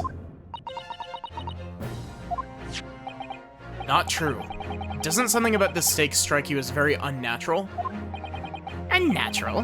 What on earth do you mean? It's extremely obvious. I'm talking about the shape of the edge where it's been eaten. I see you've noticed it too, Miss Brett. Noticed what exactly, Counsel? Just a few moments ago, Miss Brett claimed no Englishman could even contemplate picking up a steak and biting into it without using a knife and fork.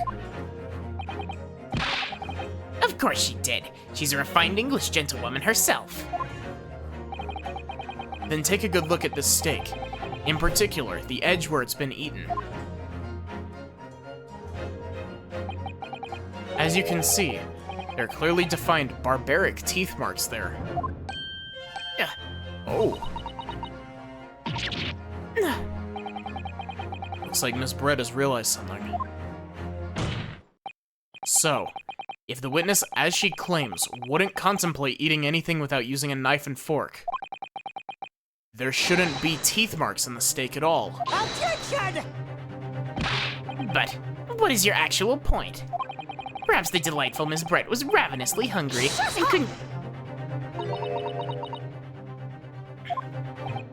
Oh, whatever you say, dear lady. As I said, I really must be leaving now. Afternoon tea with the Minister of Justice cannot possibly wait any longer. Of course, of course. This will all be over in the blink of an eye. Rest assured, I'm about to put this rookie in his place. Just leave everything to... I've heard enough. You irritating little spectacle samurai relic. Of course. Dear lady.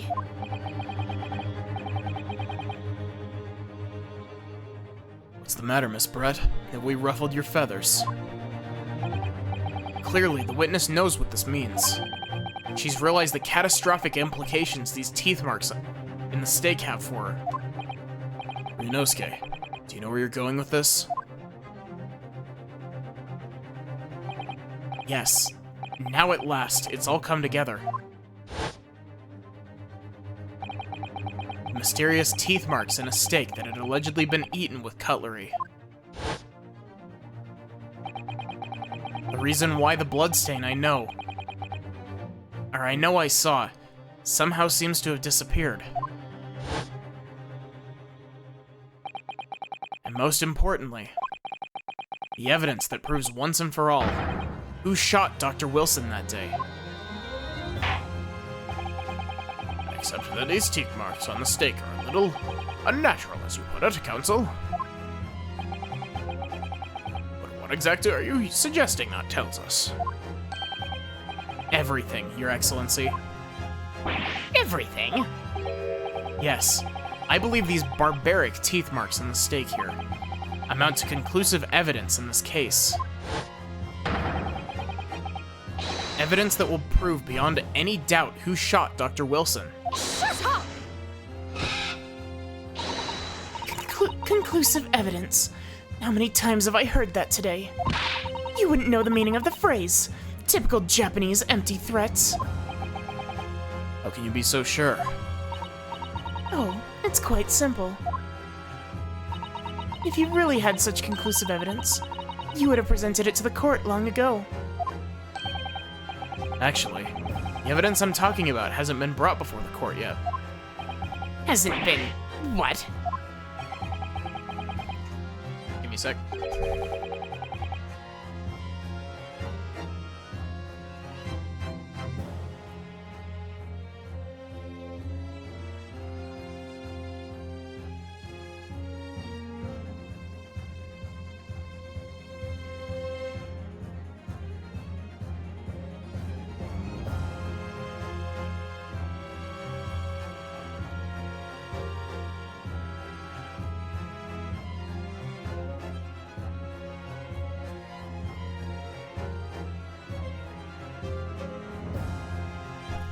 But just because it hasn't been shown yet doesn't mean that the evidence does not exist. Objection! Gosh.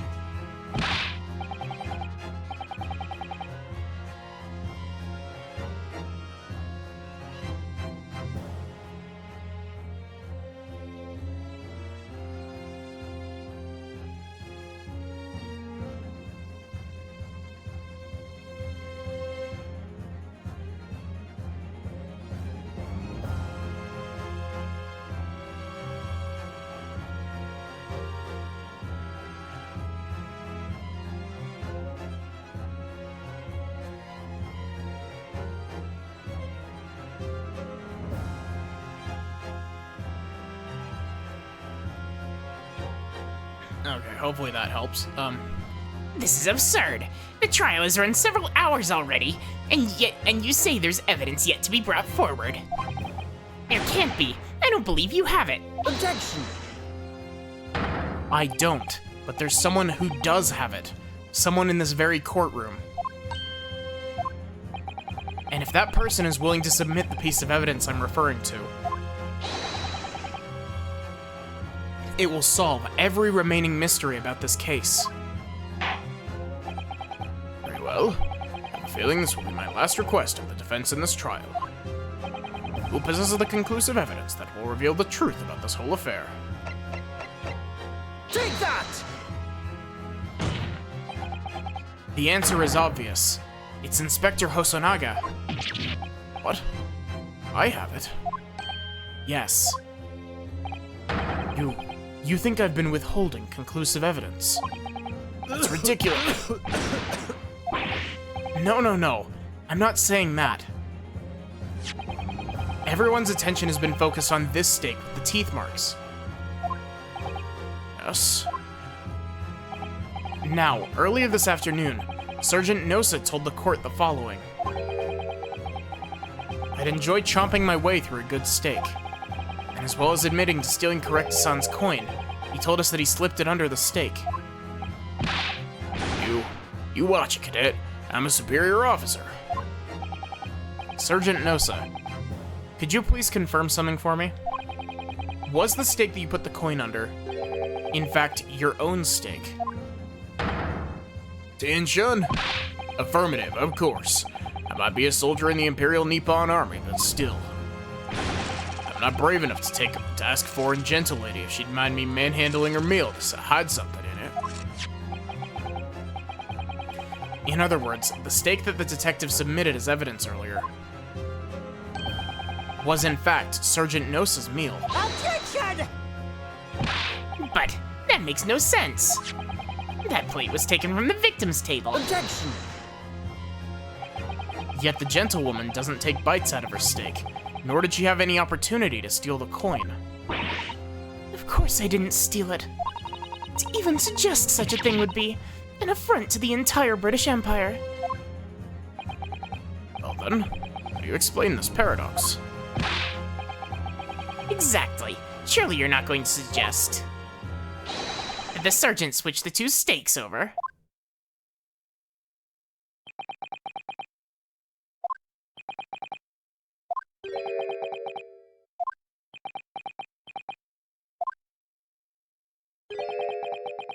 You did switch the plates? Well, after it happened,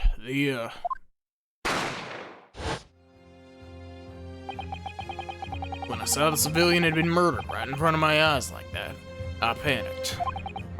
As I said, I immediately lifted my steak and hid the coin underneath it. Then when the waiter announced he was an undercover policeman, I thought I'd had it. If he decided to investigate my slab of meat, that'd be it. I begin my marching orders.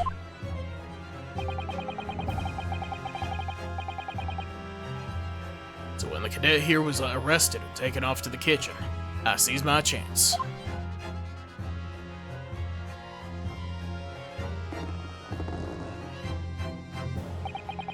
With military precision and timing, I switched my steak with the other one on the foreign lady's table. What? You can't have... I never saw you do such a thing. It was called Operation Lightning Bolt. There was no time for strategic planning. It was do or die, I tell you. So yes, I did what had to be done. Unbelievable! However, fear not, Prosecutor son. What now? I swear on the breast buttons of my uniform. That's all I did, sir. All you did? That's plenty, Sergeant. Yes! So, if Sergeant Nosa switched the plates over, it means he took Miss Brett's steak, and the plate it was on, back to his own table. Yes, that follows. Inspector Hosonaga. Yes. Earlier in this trial, you told the court this. You said that you had not only taken Miss Brett's steak after the incident, but also the sergeant's. That to preserve the evidence, you had taken both.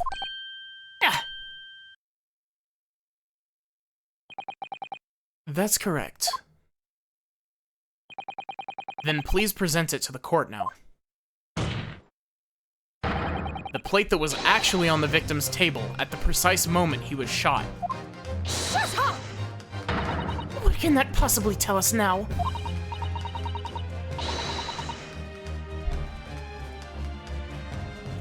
I mean, a cold slab of tough meat. It can't have the slightest bearing on the case. Objection! No, you're not wiggling your way out of it this time, lady. I beg your pardon.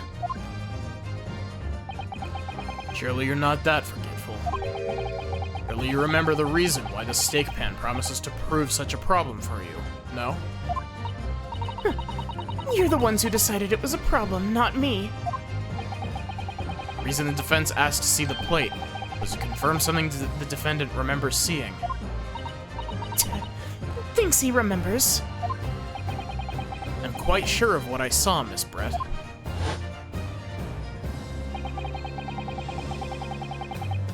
On the side of the plate that was on the table directly behind Dr. Wilson, there was a clear spattering of blood from the gunshot wound to the victim's chest. I believe the defendant's memory serves him well. Now we have the evidence to prove it. The plate you were eating from, Miss Brett. Let's not prolong this any further. Inspector, you will show the evidence to the court. And the beefsteak and plate that were originally on the victim's table at the time of the incident.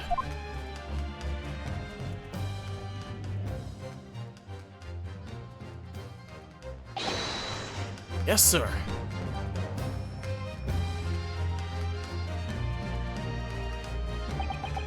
Sorry for keeping you. Here is the other steak and its plate. Please, feel free to examine it.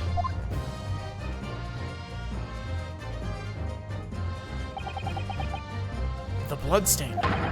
It's clearly visible, look. Yes! Now this makes everything clear. The blood you can see on the side of the plate shows that at the moment the victim was shot, he was facing the table with his back to me. In other words, it's impossible for Naruhodo-san to have shot the victim. It can't be. In fact, there's only one person who could possibly have shot Dr. Wilson from the front. I'm sure everyone knows by now who that person is.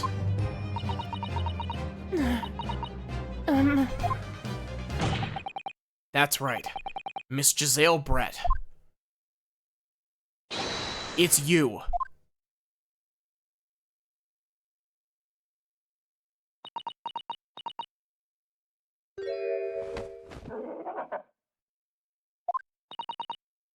done. By a Japanese. Me. By a Japanese schoolboy. No, no, no!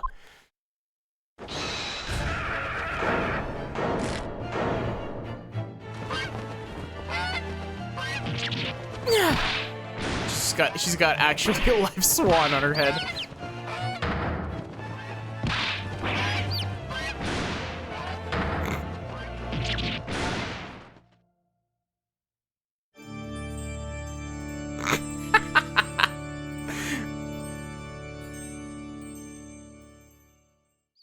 It really shows how much I don't remember this game because I don't remember this at all.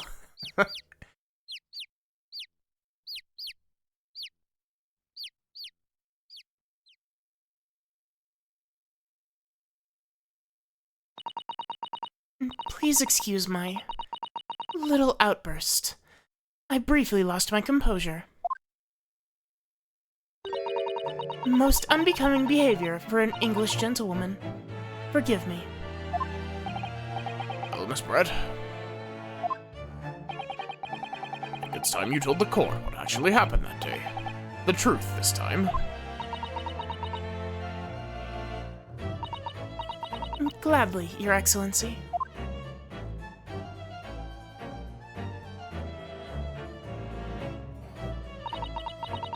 It was I who took the professor's life, using curare. As you surmised, I chose that particular day for one very important reason. The professor had a dental appointment for the extraction of one of his teeth in the morning.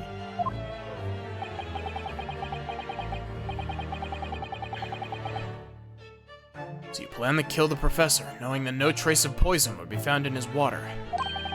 Because curare is unheard of here in Japan. Yes. Of course, I never intended to remain at the restaurant for as long as I did. I only needed to see the professor take one tiny sip of his water, and it would be all over. I would place the steak I had ordered in front of him to make it appear as though he'd been dining alone, and leave immediately. However, before any of that happened, there was an unexpected visitor at the professor's table. That would be me, I suppose. Yes, you. Who else? It's such a trifling matter, but the fact that you decided to come over to greet the professor meant that I had lost my chance to slip away unnoticed. In due course, the professor took a sip of his water and was paralyzed. I made sure he was sitting in his chair such that he wouldn't fall. There was no going back at that point, and so I concocted a plan on the spur of the moment.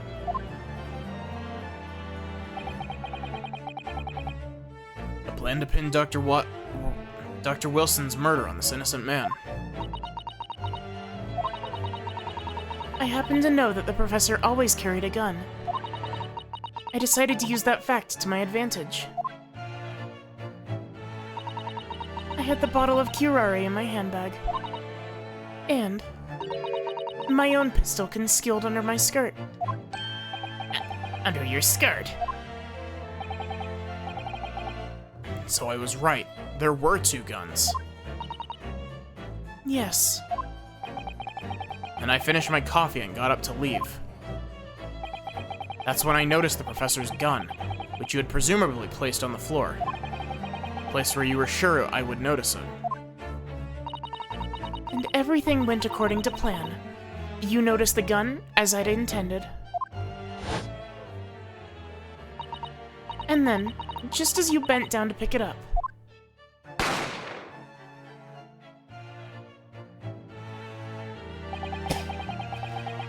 That's when you shot the professor with your own gun. Even though at this point, he was already dead. naturally, the gunshot caused a commotion, at which point the waiter appeared. Obviously, I assumed Naruhodo-san was the culprit and apprehended him.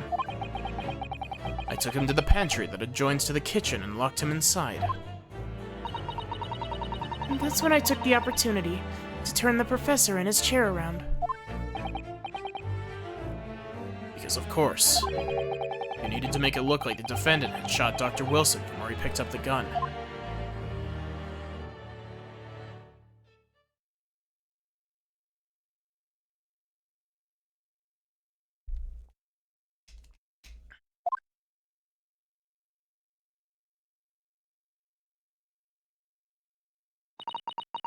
So there you have it.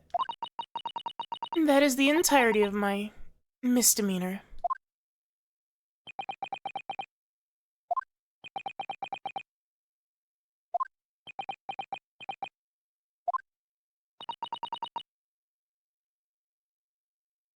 Your Excellency, Yes?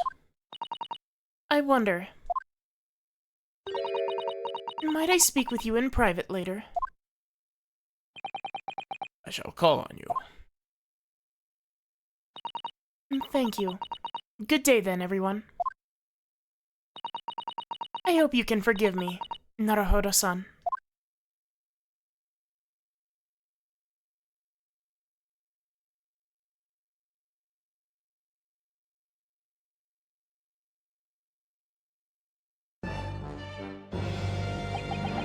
It would seem this trial has finally run its course. I presume the prosecution is in agreement.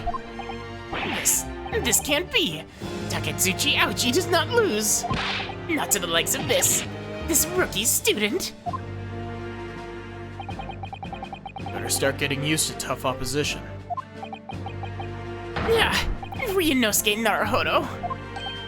What? Yes? This is an insult to the Ouchi family name. This insult to the Ouchi family name will never be forgiven. You become conceited with age, Counsel. But the old have to stand aside and make way for the new. It's the way of the world. But you never forget that.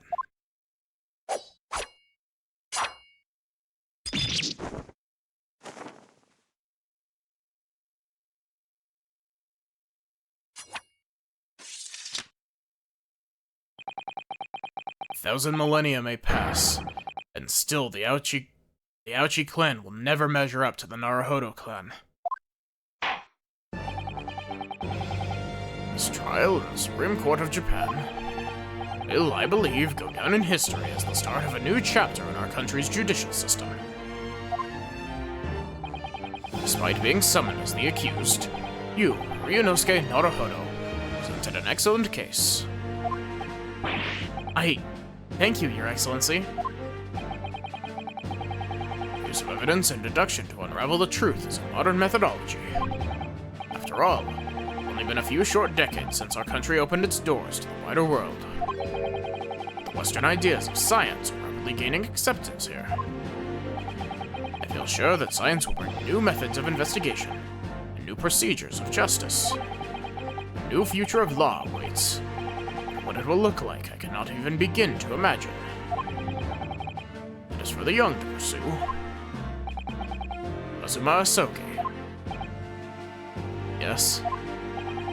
After this trial, you are set to embark on a journey of discovery to the illustrious British Empire. Learn all you can. Absorb everything of the wider world that you are able to. And do not forget to fulfill the mission imposed upon you.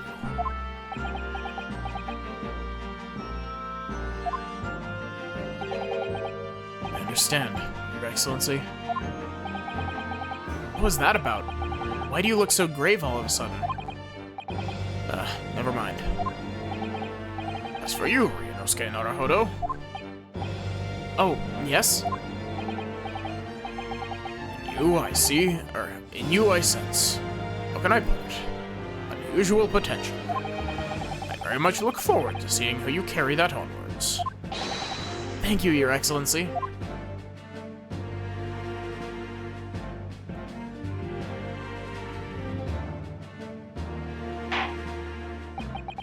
It's time to deliver the final verdict.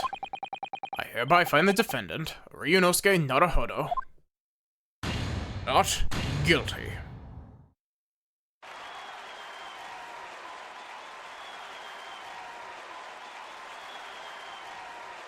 turn-of-the-century gumshoe using, Sakura petals instead of confetti, because confetti didn't exist yet. This court is now adjourned.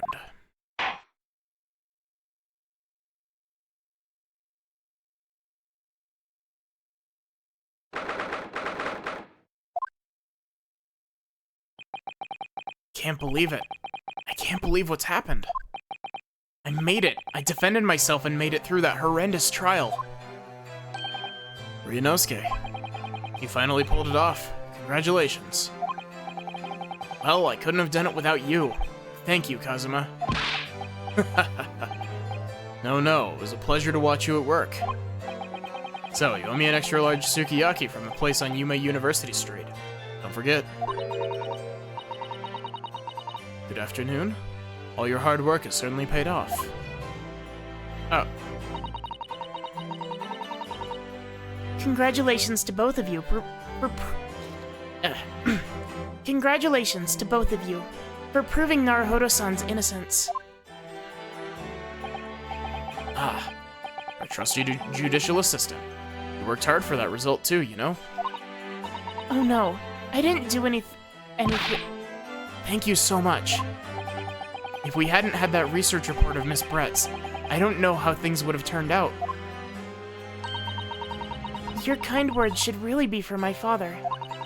I was simply doing as he asked. It was his idea for me to go to the university and investigate. Father? Yes, of course. And forgive me for intruding on court proceedings, Your Excellency. Susato Mikotoba, Judicial Assistant to the Defense. Speaking of Mikotoba... Ah, there you are. I believe congratulations are in order. Naruhodo, you did an excellent job. Thank you, Professor. Oh no, it was I who should be thanking you. After all, your efforts exposed the true criminal that took the life of my good friend. Good friend? Oh yes, you mentioned that before. It was you who actually invited Dr. Wilson to Yume University, wasn't it? Yes, that's right. Professor Mikotoba studied overseas himself. Went to study forensic medicine in Great Britain. Presumably, that's when you met Dr. Wilson? Exactly. In those days, we worked together in the same hospital. Oh, you worked together? I've never heard you mention that before. Well, it was a long time ago now. Besides...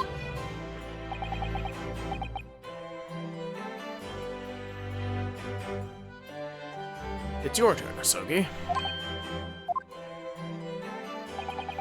Great Britain is a magnificent country.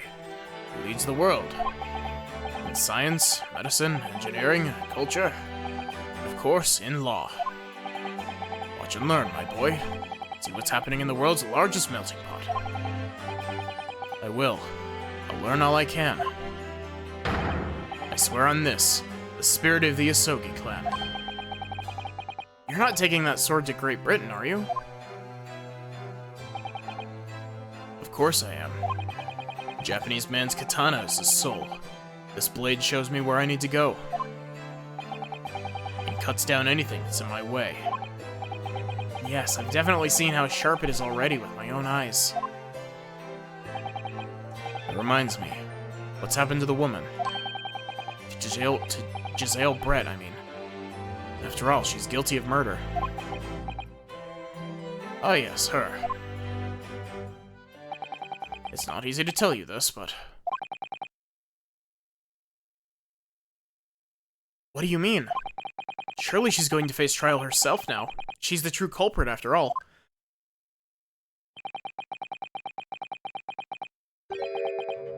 She will be leaving Japan in the very near future for Shanghai. What? Shanghai?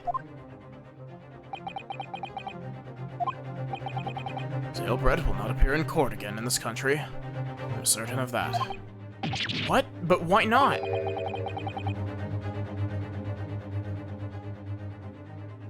a matter of consular jurisdiction. Oh. Inspector Hosonaga.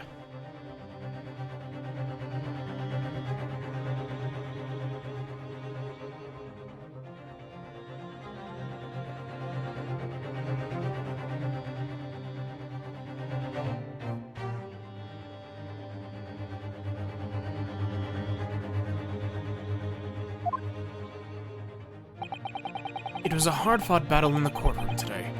Very impressive to watch. I must congratulate... But what's all this about consular jurisdiction? We cannot try this particular foreigner for her crimes here in Japan. What? We can't try her? But then who? Who's going to bring her to justice? A British consular court will hear her case. Somewhere far away, where our voices can't be heard. But why a consular court? Professor, I simply don't understand. I thought consular courts were a thing of the past now that we've signed the friendship treaty. Yes, in normal circumstances, you're right. And so long as this is not a serious incident of a highly political nature to our respective governments. They can invoke a consular court just like that. Oh, can't they? Yeah, she's a student. But it doesn't justify our governments making secret agreements about her fate, does it? Something strange is going on. So Miss Brett can't be held accountable for her actions here in Japan. Great that for the young student. His trial was nothing more than a game all along. There's never any danger of comeuppance for her. I don't believe it.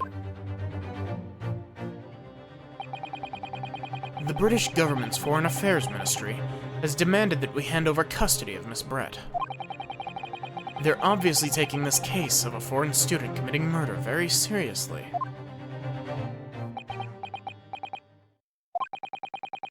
It's all going to change from now on. Can make it change. This is a time of great turmoil.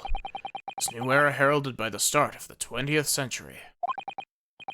One day, I have no doubt, that woman will receive the judgment she deserves. Yes, change is coming. We're the ones driving it.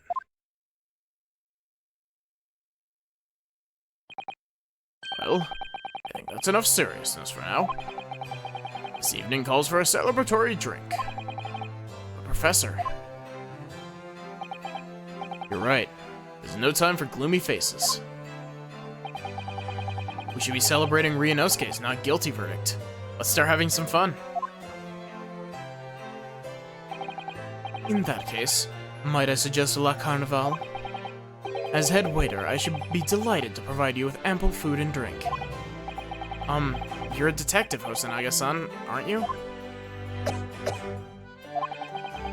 Let's not worry about the details for now. To La Carnival. Will you accompany us, Professor? Of course. The Carnival's food is second to none. I shall go and attend to the paperwork for Naruhodo-san's release. Oh, yes, thank you.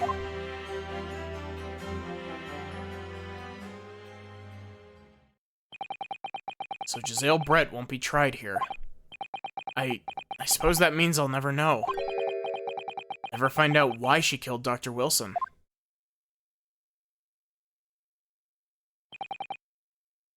Kazuma. Yes, Ryunosuke? Also, that was really weird. When he squared up, his the line on the side of his nose swapped to the other side. I just wanted to say thanks again, that's all. You really saved my skin today. I didn't do a thing. You were the lawyer in there, weren't you? That defense was all your own work. Your skills made the difference, though. One day, I'll bet you'll be the best lawyer in the world. Not so sure about that. honest, something kept occurring to me over and over again during that trial. I couldn't help thinking that maybe you're the one destined to become a great lawyer, not me. What? Come on, be serious. If I helped you today, it was only right at the very start of the trial. You have a natural talent for it. Being a defense lawyer, I mean. Oh no, not me. All that tense verbal combat? I never want to go through that ever again. I did what you told me to do. That's all. Because I knew I could trust you. That's the point. Sorry? What do you mean, that's the point? Listen, Ryunosuke.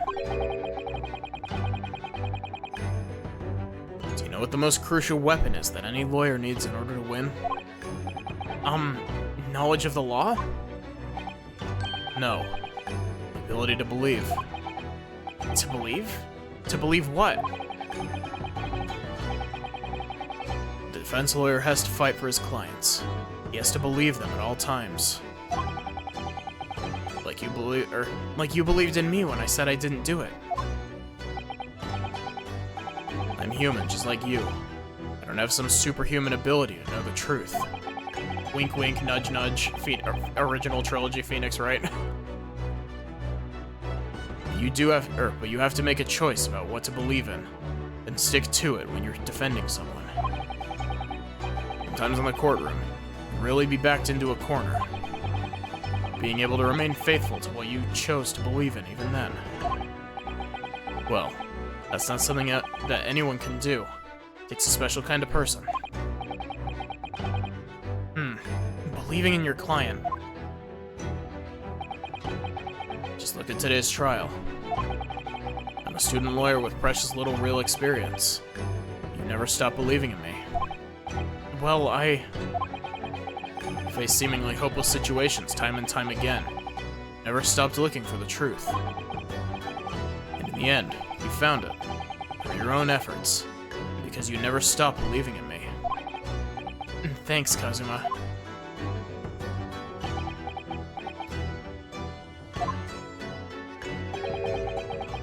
There's something I want to ask you, actually, Ryunosuke. Well, it's a favor, really. Something very important to me. It sounds serious. What is... Ah, you're still here, aren't you? Or are you? Oh, Inspector Hosonaga. I've arranged some rickshaws for us. Let's go. Thank you. Thank you. We'll be right there.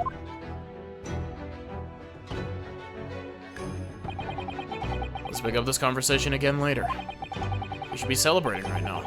The first court victory. And your study tour to Great Britain, don't forget. Ah, yes, that too.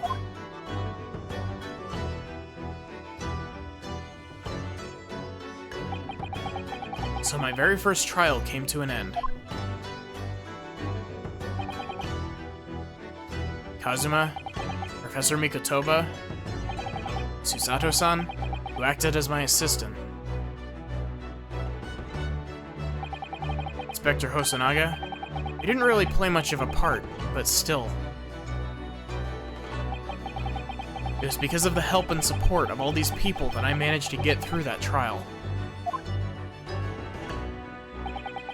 But more importantly, Kazuma hadn't yet managed to ask his favor of me. Little did I realize just how much it would change my life.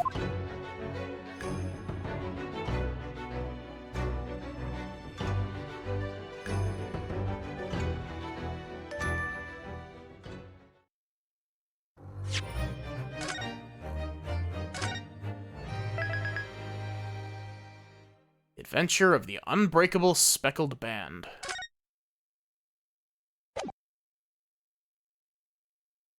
Wait, we can actually look at... Oh, wait.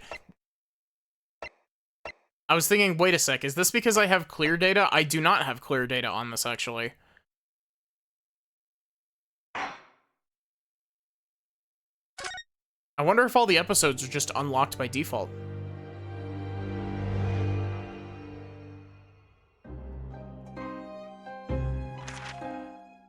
In a corner of that small, dark room, Sholmes and I waited with bated breath. In time, there came from the ventilator a hiss and a soft, almost growl-like sound. Suddenly, Sholmes sprang into action, lashing furiously with his cane at a point in the darkness.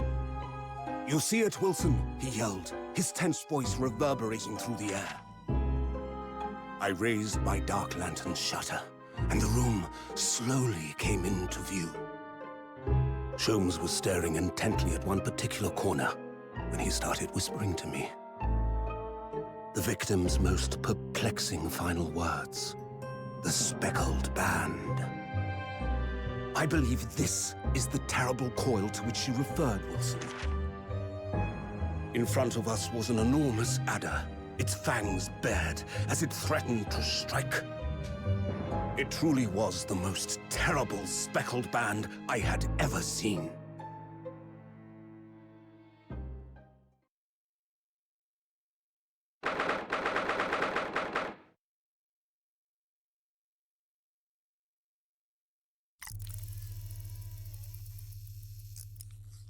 So then, let us unravel this mystery and discover what events led to this curious murder. Pray, do excuse me. The cabin door was bolted from the inside when the man was killed. No marks to suggest the bolt was tampered with in any way. So, this would appear to be a locked room mystery. In his final moments, the victim scrawled a message on the floor. Almost certainly with the ink from this upset bottle. A Russian word. So the victim was a Russian man then. And the letters are well formed, suggesting he was compos mentis at the time. This is a most extraordinary script. And evidently not penned by the same hand as this message. In fact, I deduce it was written by someone of a different nationality.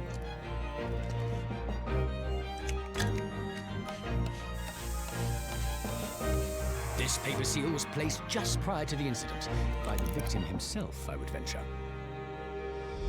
Well, what have we here? Who are you, and what do you think you're doing here? No one must touch before maritime police come. We must wait! Shh. That won't be necessary. You see, in less than 5 seconds from now, I will reveal the killer to you. What? Don't be absurd. This is murder. An in-cabin locked from inside. Ah yes, the locked room. But that mystery is paper-thin. You don't mean the culprit is in there? Who are you, and where have you come from? I'm a great British consultant detective, the only one in the world. Sherlock Sholmes. I presume you must have heard of me. Also, the Russian dude that's striped, his voice is very similar to Heavy from TF2.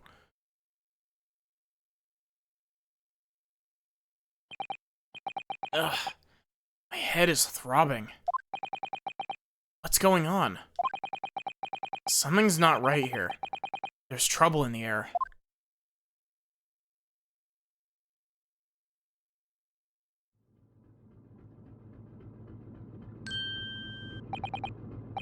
Wait, I can't move. Ugh, what the? Why am I in handcuffs?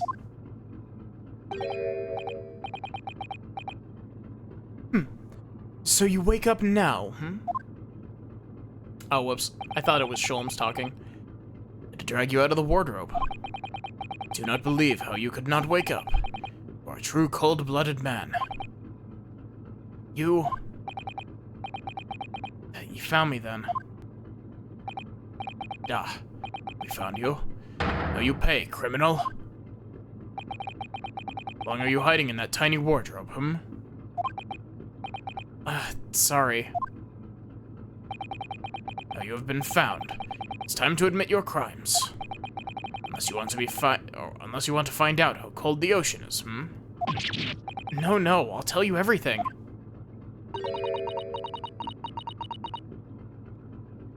There's only one thing I'd like to know from you? Isn't that... There's only one thing I'd like to know from you. Why did you do it? Why did you take his life? Miss Susato. Wait, what did you just say? Take his life.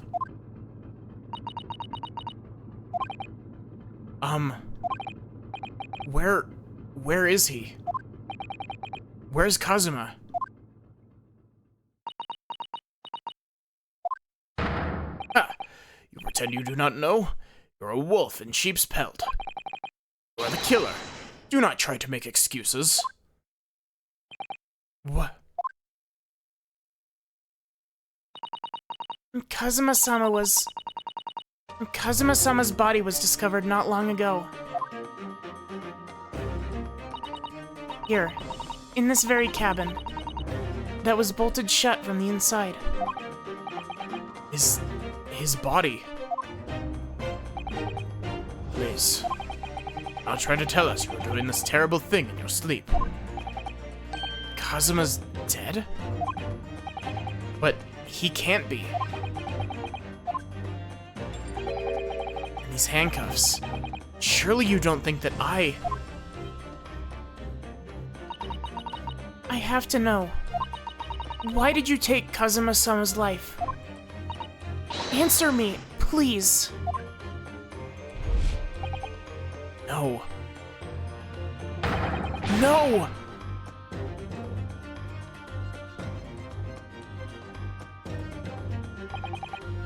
Kazuma. It's just 2 short weeks ago. You sure about this? Won't we get in trouble? Don't you find it fun being a stowaway? Besides, how else could you come to England with me to study? It was really something else when they brought your luggage in here earlier, though. The way that Russian crewman just tossed your traveling case onto the floor. I thought I was going to die. Yes, I still can't quite believe that. Really didn't think you'd be able to fit inside my trunk. You must be even less of a man than you look. Hey! Honestly, I thought I'd broken every bone in my body. Well, it's about 50 days until we dock in Great Britain. But if you confine yourself to my cabin here, I don't expect anyone will discover you. I hope not. I get the feeling those Russians wouldn't be very forgiving of a stowaway. They're a sturdy bunch, that's for sure. What I want to know is, why do we need to keep it a secret from the young lady? From our faithful judicial assistant, Mikotoba, you mean?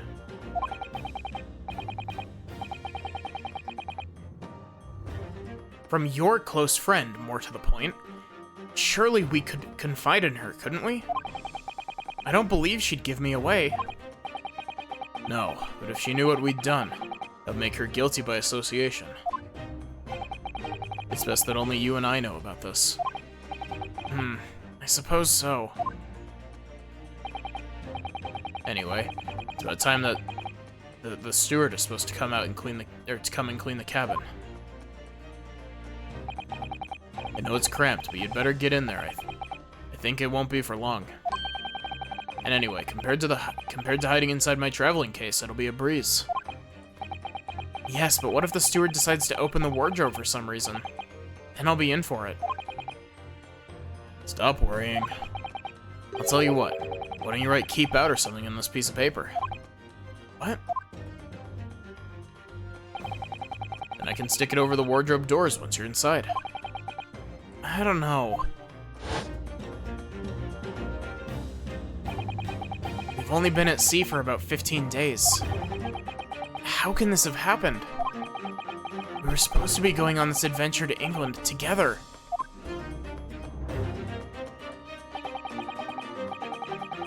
Leave you at next port. Stay quiet until then. Don't make more trouble for yourself. Murderer. No, I'm not a murderer. Duh, you said before. You said you admit everything about your crimes.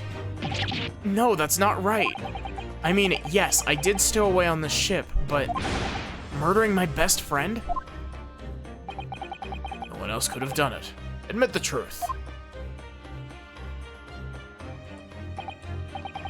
Susato-san. Please, tell me what happened. I need to know. Very well. But there's something I'd like to ask of you, too. Oh, those eyes. She looks like she's ready to destroy me. This nightmare's getting worse by the minute. I suppose all I can do is try to find out what really happened. He really has been killed, hasn't he? This isn't just a bad dream. And these handcuffs. They think I did it? They think I'm Kazuma's killer. When they found him, the cabin was locked from the inside. What do you mean? There's no access to the cabin via porthole window, and the bolt on the door can't be operated from outside. In other words, after the crime, the culprit couldn't have escaped these four walls. What? Or to put it another way, the culprit can only have been somebody inside this cabin. Or do you have some other explanation? This is impossible. How did he die then? What happened exactly? Are you still going to deny the charge, even despite the circumstances? Please, Susato-san, you have to tell me.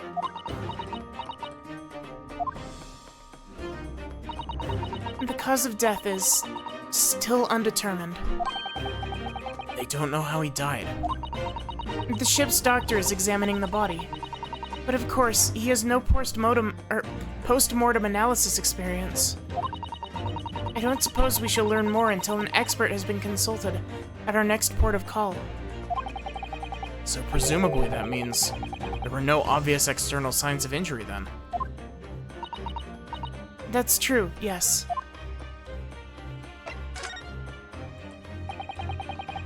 Can't anyone tell me what actually happened here in this cabin? I don't understand it. Why would anybody want to kill Kazuma? Presumably, that's something that you know the answer to better than anyone. Please. Whatever you say, you were here in the cabin after all. Well, yes, I was, but...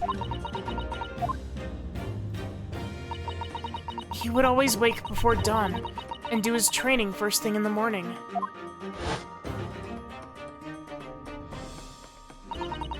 I was waiting outside his cabin, as I have every day so far on this voyage. But this morning, he didn't come. I could sense that he wouldn't. Does that mean he was already dead when Susato-san arrived at the cabin door, I wonder? I knocked, but there was no reply.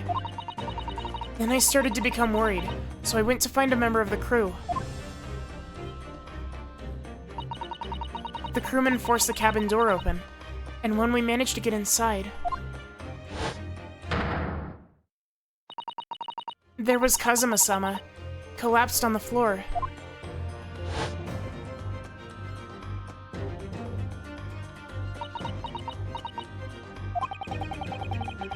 White tape there now shows exactly where he was found, I suppose. I had no idea anything had happened. I must have been asleep in the wardrobe somehow. I wish it wasn't the case, but that's just very hard to believe. This is all very hard to believe for me too, trust me. Now I've told you everything that I know. So it's my turn to ask you a question. Yes, alright. My head feels so heavy. It's still throbbing like anything.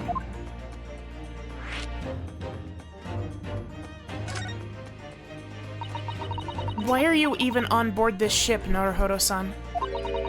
You said something before about being a stowaway, didn't you? Oh, yes. I'm afraid that's true. It's 2 weeks since we left Japan now, and I've been shut up in this cabin the entire time. I had no idea. But how could you have occupied Kazuma-sama's cabin for so long without him noticing. No, that would have been impossible, obviously. Yes, of course. Kazuma invited me. He wanted us to go to England together. He actually asked you? But why? I'm afraid I don't really know the reason myself. I don't understand. Kazuma, why do you want this? What's the real reason? Why go to such extreme lengths to smuggle me to England with you?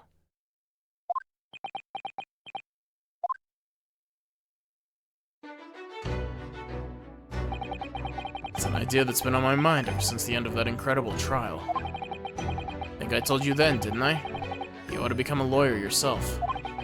Well, yes, you did say that, but I didn't think you were serious. You have a talent for it. I can assure you of that. But I've never really thought about becoming a lawyer. Well, that's something you can decide for yourself. London is at the spearhead of cultural development. Center of the world in many ways. There can't be any harm in seeing such an important place with your own eyes, can there? Well, no, definitely not. But on a personal level. If you were to become a lawyer, then what? Nothing. Forget it.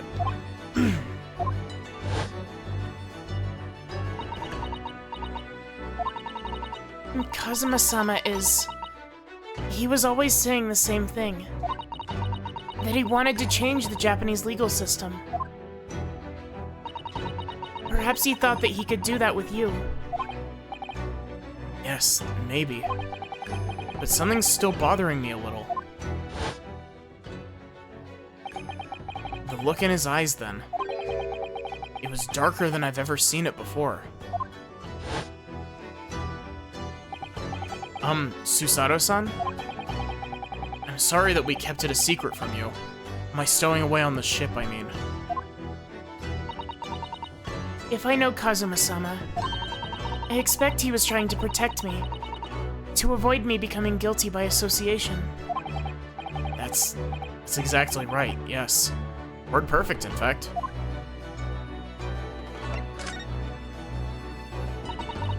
If you're not the culprit, then tell me. What happened last night here in this cabin? Well, the thing is, I don't really remember. Kazuma brought me something to eat, just like he always did. And then I got myself into that wardrobe over there, just like I always did. After that, I... And fell asleep? Well, yes. And so deeply that you didn't even stir when Kazuma-sama was killed. Well, yes. I know it sounds unbelievable, really I do, but it's the truth. If only I'd woken up, then perhaps I wouldn't be in this predicament. And for some reason, my head's still throbbing like anything. Really?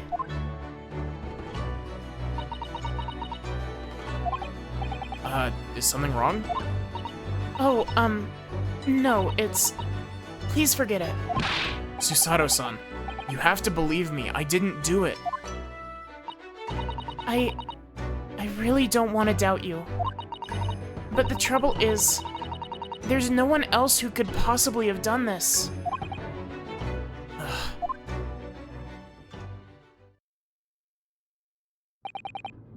Kazuma, I don't understand. Why? Why did this have to happen? I can't take this. Don't try to go anywhere. You're the perpetrator of this crime. You can't leave. I can't allow that to happen. I'm sorry, but Kazuma was killed right under my nose here. And I didn't do anything to stop it. And now I'm supposed to just sit around, my hands tied while whoever did this walks free? No, I can't allow that to happen. Well, what do you propose to do then? I'm going to investigate. I'm going to find out exactly what happened here.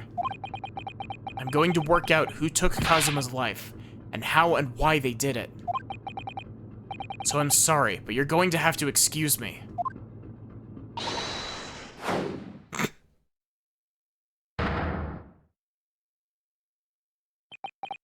What the? That was a Susato takedown. Susato what? What martial art form is that? I'm going to need you to prove it. Sorry? Prove it? Yes, your innocence. I need evidence. But how am I supposed to? Have you forgotten already what you achieved just a few weeks ago? You successfully defended yourself in a court of law. Ah, I see. She's expecting me to present some conclusive evidence. I have to get Susato-san to believe me. I'll show her some evidence right now that proves that I'm not guilty of this awful crime.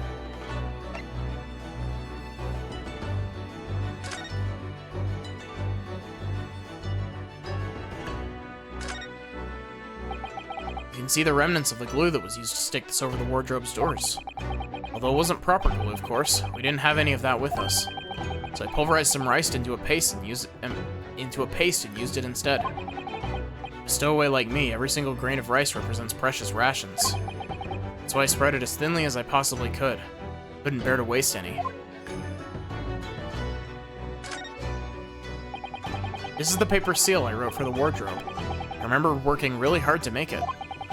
I'll never forget how Kazuma reacted. You expect the Russian crew to be able to read that? He said. Still, I was sure people would get the idea, even if they couldn't read it, so we used it anyway. And it worked. I don't know if the crew thought it was creepy or what, but no one opened the doors. Yes! Tell me, when I was discovered in the wardrobe before, was this piece of paper stuck over the doors? Oh, yes it was. I remember clearly. I thought so. Kazuma always put it in place whenever I went to sleep in there. Just in case the cabin steward or another crew member decided to look inside. So naturally, he did the same last night as well. Yes, of course. The gentleman who discovered you peeled that sign from the wardrobe doors before he opened them. But if I were truly the culprit, I couldn't have climbed back inside the wardrobe and stuck this on the outside of the doors on my own. Yes, that's quite true. In other words, it's impossible that I killed Kazuma.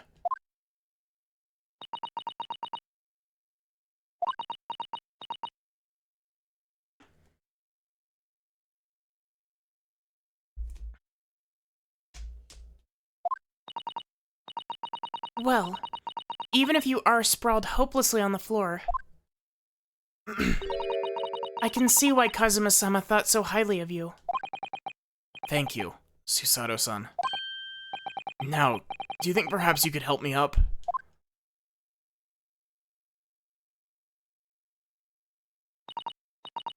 Well, in the light of that evidence, I don't see any reason why I should stop you from investigating in here at least. Thank you. So you finally believe me? I'm sorry. No. What? I'm not sure yet. I can't rule out the possibility that you used some sort of conjuring trick to put the sign back in position. What does she think I am, a magician? Oh, the investigation music. For now, I suggest you investigate as thoroughly as possible in here. I'll do the same. Alright, let's get to work, Susato-san. Please don't misunderstand me. I still have my doubts. Oh. I shall be watching you to make sure you do nothing that might disturb the crime scene. I wouldn't want you using your conjuring tricks to destroy evidence, for example. Right. Well, anyway, I should make a start on investigating in here. Examine everything I can. Kazuma, I swear, I will avenge your death. Gosh, I love the UI in this game. It's so good. Perhaps I should see what this Russian crewman makes of the scene of the crime. Excuse me.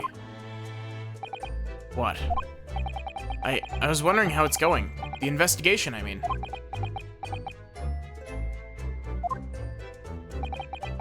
My mother told me Japanese people do not make jokes.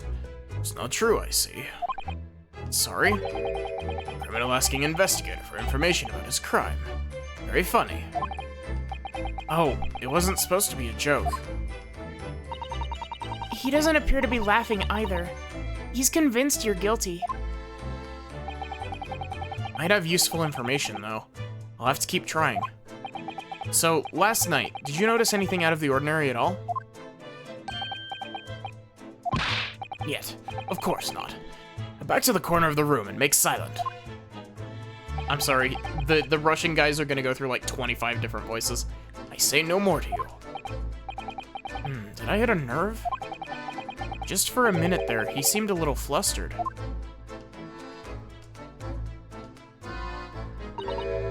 Oh dear, that won't do.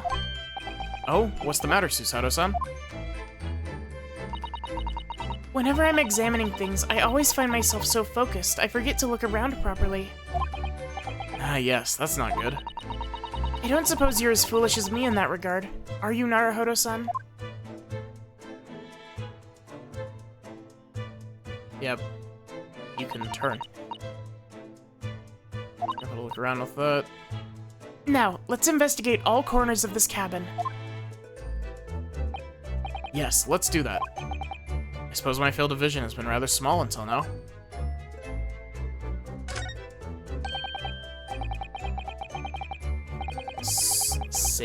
Is it Seiji? Seigi? Japanese word for justice. Brush strokes are straight and true, just like Kazuma. I don't think Kazuma was very straight, honestly. Yes, his calligraphy always was a reflection of his heart. Yet you, can you really look at those characters without feeling shame, knowing who drew them so thoughtfully? Of course I can. I mean, I'm innocent, so why shouldn't I be able to? Even though you stowed away on the ship. Now you're gonna bring that up, are you? Can't win.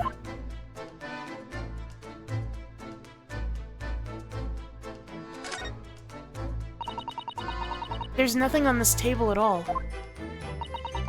The plate and cutlery are all over the floor for some reason. Yes, it's strange. Last night when I went to sleep, I'm sure everything was still. No, wait a minute. What is it? That's funny. I can't seem to remember anything about what happened after dinner at all. So then, perhaps you are responsible for what happened to Kazuma-sama. No, no, no. That's my dinner from last night. A roast chicken. It was really tasty. Yes, it was very delicious, wasn't it? But, did you eat it on the floor here? Not a dog, Susato-san. I ate at the table, of course. Which begs the question of, when and how did the plate end up on the floor?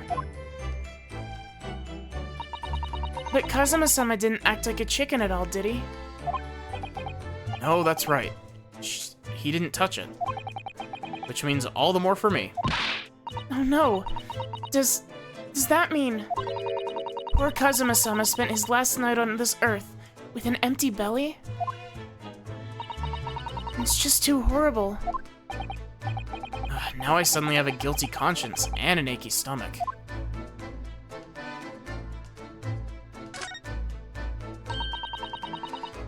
That's Kazuma-sama's precious sword. He never went anywhere without it. Yes, he was always saying that a Japanese man's katana is his soul. I believe he had to work very hard to convince the government to allow him to bring it on this ship. On this trip. I suppose that shows just how important it was to him. And now he's gone. But I'm not ready to let his spirit go just yet.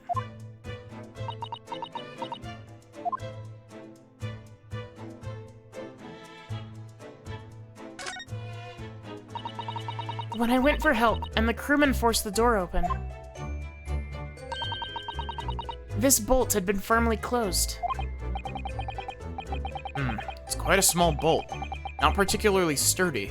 It just slides across to secure the door shut. But still, with the door bolted, there would be no way to get in or out of the cabin, that's for sure. It's no wonder everyone suspects me. When she glares at me like that, I feel tense, all up and down my spine. I remember reading once in a detective novel.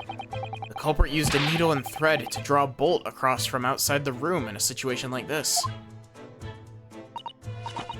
Yes, that's a clever trick, isn't it? I'm an avid reader of detective stories myself. But the door of this cabin and its frame are made of metal, and they seal together perfectly. There would be no possibility of using that needle and thread trick here, I'm afraid. She glares at me like that. I feel pins and needles all up and down my spine.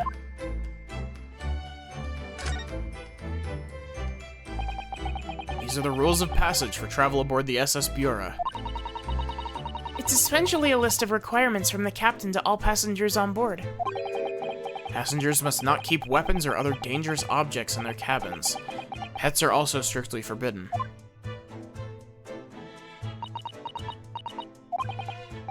What?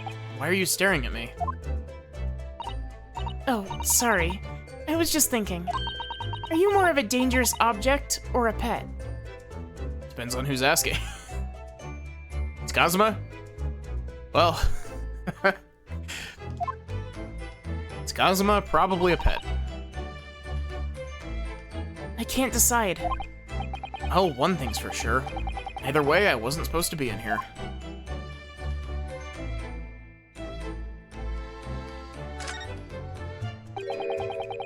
The books have fallen over on the shelf. Look, they've all toppled the same way. And what's this? A statue of some god of the sea? Although he's fallen over as well. Yes, it's almost as if the whole shelf has been ransacked. Everything mown down at once. I wonder if... perhaps it was Kazuma-sama's doing this morning. Or doing his morning sword training, do you think? I seriously doubt it. Then perhaps... it was you, Naruhodo-san, in a fit of rage. Wouldn't have bothered leaving the wardrobe just to mess up a few books in the statue. The way these things have been thrown about have anything to do with the case, I wonder. Well, I'll just set everything straight again. I don't like to see a mess. Susato out here destroying evidence.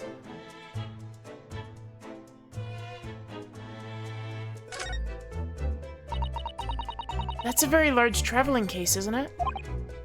Yes, it carries a lot of memories for me. Memories? What do you mean? Well, Kazuma has stuffed me in this trunk at least twice. Well, that's actually how I stow weight on this vessel. I was brought on board inside that case.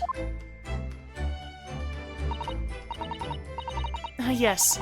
I see it says "this way up" in Japanese. Which in hindsight, I should have realized the foreign crewman wouldn't be able to read. I was turned over and over and over, and I was tossed on the floor in here. Oh dear.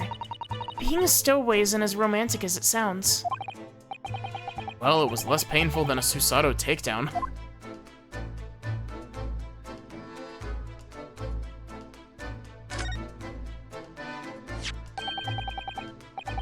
What do you think this is? It looks like a broken piece of glassware. Whatever the thing was, it appears to have broken clean in two. The glass is such a beautiful color. It looks like a cute little... Netsuke fastener from a kimono outfit. Not sure that sounds like Kazuma. He wouldn't have secretly carried a cute little trinket like this around with him. See? And the mark beside it. What is it, I wonder? It has a sort of brick-like hue. Yes, you're right. It's the color of brick, isn't it? Even though I don't see anything of the same color anywhere else in the cabin.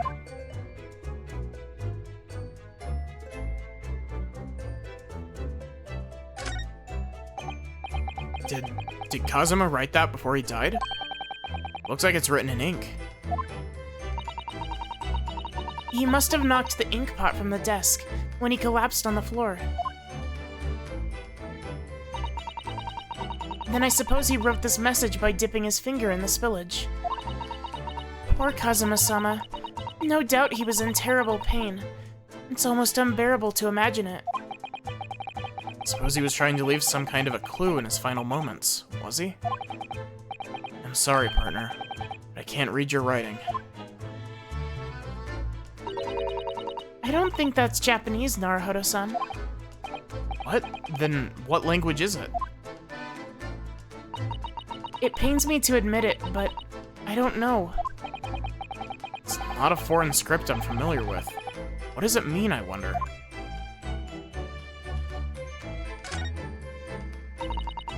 This is where dear Kazuma-sama would have sat whenever he was writing. London Diary. Poor Kazuma.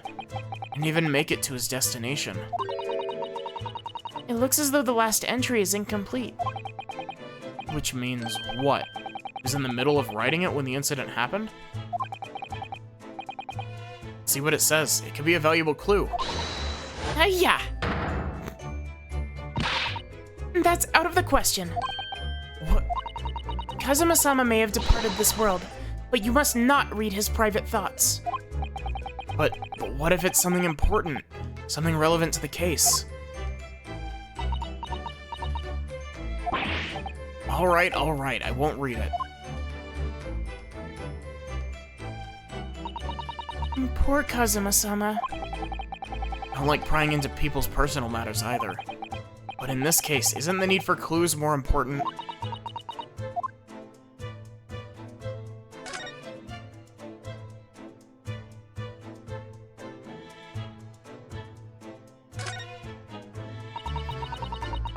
It's some 2 weeks since we set sail from Japan. Have you really been living in that wardrobe the entire time, Naruhodo-san? I think living isn't quite the right description. Oh no, I suppose not. Although it must have been rather exciting, making this voyage on your own secret hideout. Trouble was, never knew when a member of the crew might come in. So yes, I did basically have to live in the wardrobe. And last night was no exception. But because of that, you had no idea what was happening out here in the cabin. No, sadly not.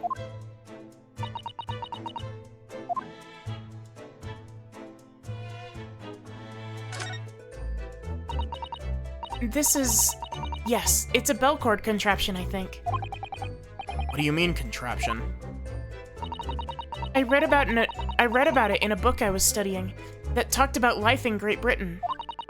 Large households often have bell cords like this, which you can pull to ring a bell to summon servants. Really? It sounds almost magical.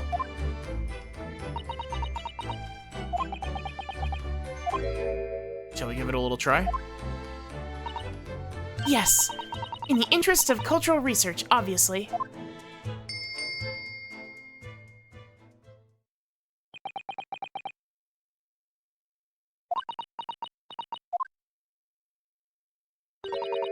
I suppose nobody comes for lowly Japanese people.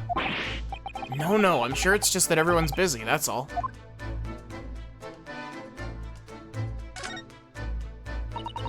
I think that's some kind of opening for a ventilator. A hole through which fresh air can circulate into the cabin. Isn't that a little odd? What do you mean? Well, this ventilator, if that's what it is, looks like it must connect to the next door cabin. Yes, it would appear to. You're right. But if its purpose is to allow fresh air into the room, surely it should be connected to the outside. That's true. Perhaps it's so that rain and spray don't find their way in when the seas are rough, or something like that. I suppose. Maybe that's it. There he is! The boy! Who's that? He wasn't there a minute ago. As far as I can tell, looks like he might be European. Oh, how did he... You've noticed the man too, have you? I have no idea who he is or how he got in here. He looks suspicious. And tall. Suspiciously tall. Naruhodo-san, don't tell me. Do you really not know who that is? Well, no. I don't have any foreign friends or acquaintances, after all. Doesn't look like a member of the crew. Something very unusual about him. Is he investigating Kazuma's desk, or is he just playing on it? Can't tell. Well, in that case, we simply must talk with him. Am I just imagining it, or does Susato-san look almost uncontrollably excited? By the way, I expect that you've noticed already, but just in case, if you press A on people when they're in the crosshairs, you can converse with them. Alright, I'll get that suspiciously tall gentleman in my sights. See what he has to say for himself. Oh, please do.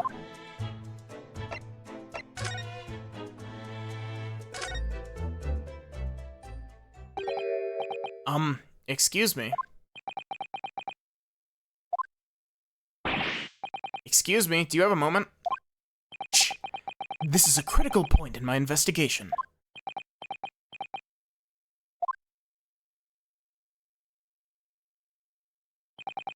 Maybe I should... Whoops. Susato being in the camera frame made me think it was a Susato line. Maybe I should leave him alone. He seems a little unfriendly. Yes, perhaps that would be for the best. Greetings. I hope I haven't kept you long. What exactly were you doing on Kazuma's desk just now?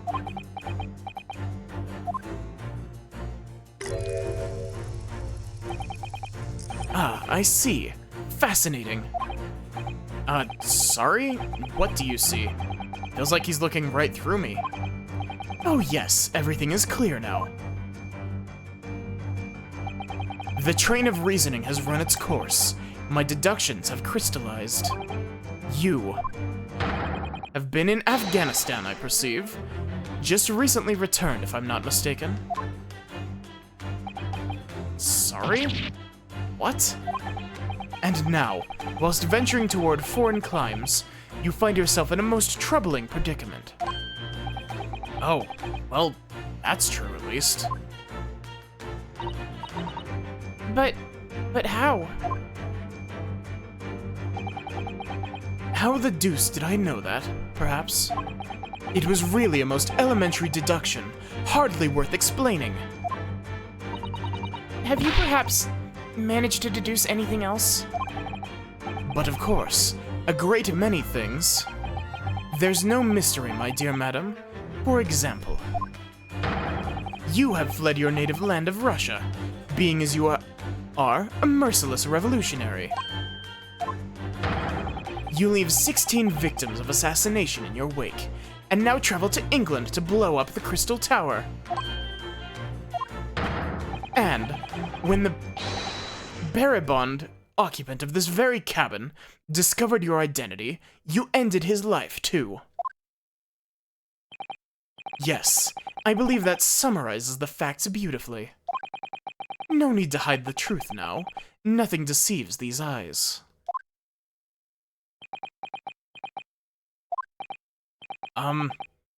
Just to be clear, you are talking about me, are you? Certainly I am. Do you see another in this cabin who fits the bill? A Russian assassin with 16 victims to his name? I don't even see one person who fits the bill. So it's true. It was you who did this to Kazuma-sama. What? And you're plotting a revolution, too. It's shameful behavior, Naruhodo-san. Absolutely wicked. No, listen. There's no way I...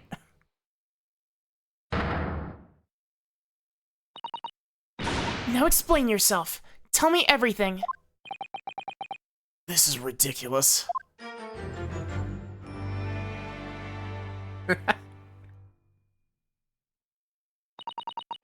How could you do it? For pity's sake, open your eyes. I'm not a Russian revolutionary, obviously. Oh, forgive me. As for you, what kind of deduction was that? You were just saying the first thing that came into your head. Ah, but was I not right? Whilst venturing toward foreign climes, you do find yourself in a most troubling predicament, do you not? Well, yes, maybe. Ha! There you have it. You see? What do you make of that, hmm? Well, to be honest, this ship is en route to England, and I'm in handcuffs at the scene of a murder. So I'm not really sure you could call it deduction. It's more plain observation. Indeed, and observation, my dear boy, is the basis of all deduction. My method is founded upon the observation of trifles. You see, I announce my findings with a brassy certitude. And more often than not, I'm right. I don't think you introduced yourself. Ah, my apologies. How remiss of me. I'm none other than the greatest detective of the century, known to men and women the world over. The inimitable... Wait. Inimitable. The inimitable Sherlock Sholmes. Definitely not Sherlock Holmes. I'm not going to infringe on that copyright. So, it really is you. The actual Sherlock Sholmes. The very same. The inimitable.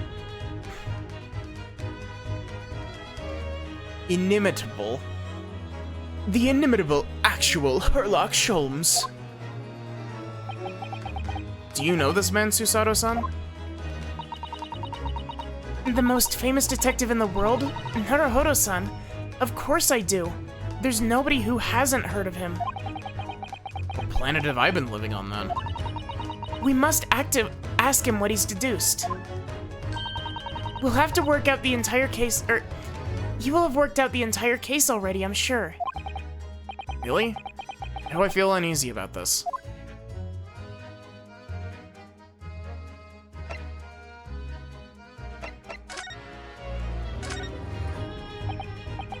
Mr. Sholmes, I'm not a lawyer yet, but I have this school badge.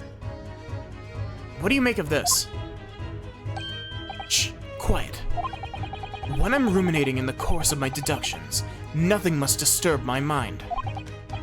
Oh, so sorry. Ah, an Indian curry, perhaps? What's he ruminating about? The lunch menu?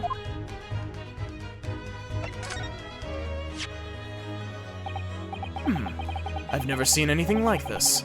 Most extraordinary writing. You said the same earlier this morning, I think. Indeed, but its uncommonness is so remarkable, I felt the need to say it anew. Yes, I do believe. These characters may be a crude attempt at a Japanese script. What? Mr. Naruhodo, I don't like to be the one to tell you this, but I think Mr. Sholmes is trying to say that your handwriting is a little untidy. Is he making fun of me? Oh, whoops, not examine.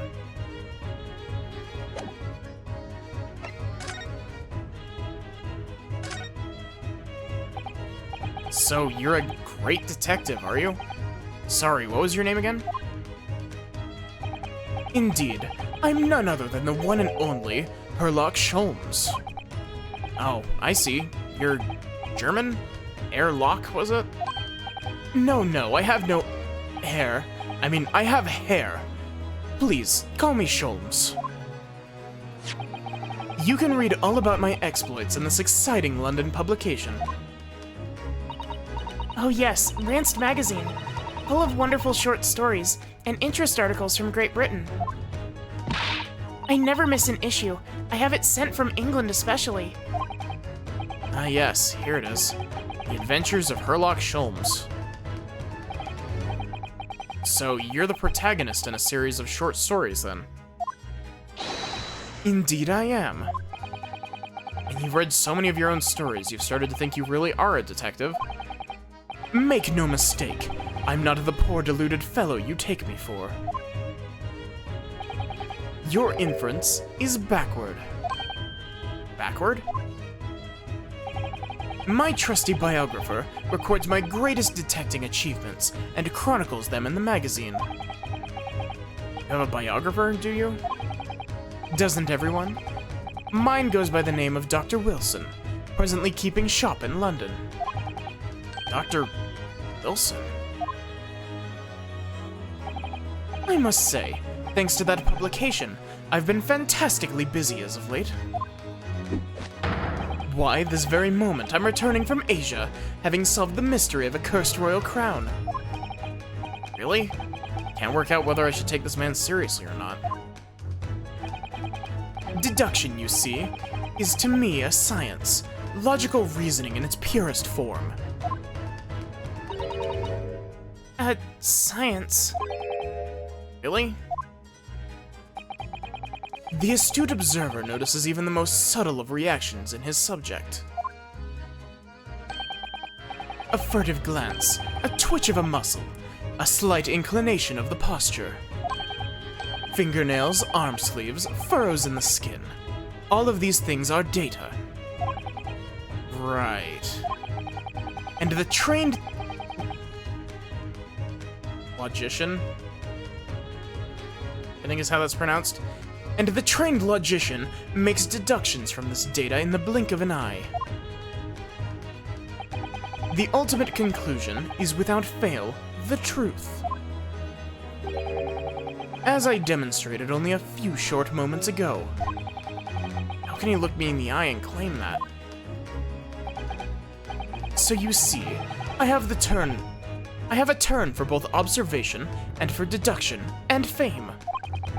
That is what makes me the one and only Herlock Sholmes.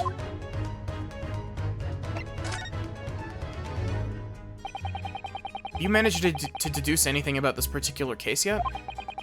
Have I managed to deduce anything, my dear fellow? Who do you suppose discovered the culprit in this most cunning hiding place? That's right. It was none other than the great detective before you now, Mr. Herlock Sholmes. I see. In other words, I'm in these now because of him. When I became anxious about Kazuma-sama this morning, I summoned all of the crew members to force the cabin door open. And I concealed myself among their number, gaining entry to the scene of the crime. Yes, luckily for everyone, the great detective Herlock Sholmes was on board. And the handcuffs seemed to be an excellent fit, Mr. Naruhodo.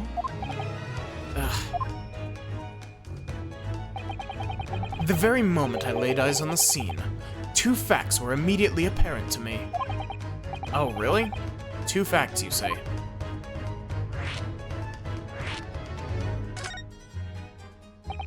Mr. Sholmes, tell us, please. What two facts were apparent to you when you came into this cabin this morning?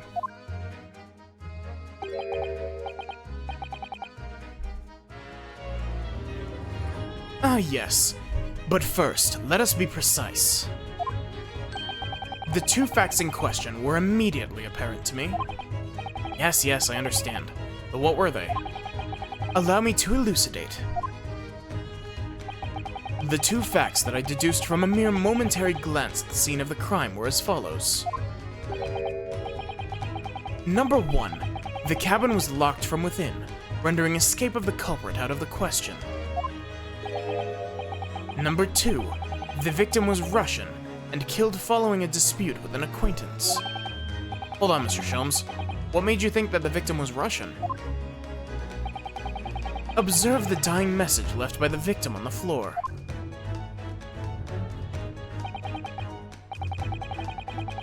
That's the Russian word for wardrobe. Do you really think Kazuma-sama could have left a dying message in Russian? In their final moments, many find their native tongue filling their head. For this young man, Russian. Kazuma was Russian, was he? Initially, I considered Garderob may be the name of the killer. A certain Robert Gard, perhaps. That is 100% a name that Ace Attorney would use as well. He'd be like a palace guard or some shit. But in the interest of thoroughness, I decided it would be wrong and not to look inside the wardrobe there at least. Where you found Mr. Naruhodo sleeping soundly. Quite so. I found you, the renowned Russian revolutionary killer. Why is it that I'm Russian too? I observed that you were wearing the same attire as the victim. In other words, you were acquainted. And if my memory serves, that outfit is the traditional dress of the Russian people.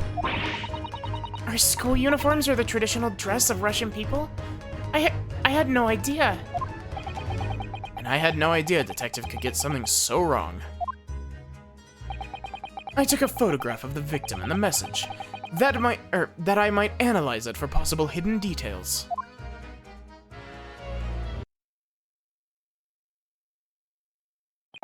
That was a very hard music cut. This was taken immediately after the young man was discovered, before the body was removed. Yes, Kazuma had recently been taken away when I woke up. This is the first time I've actually seen him like this.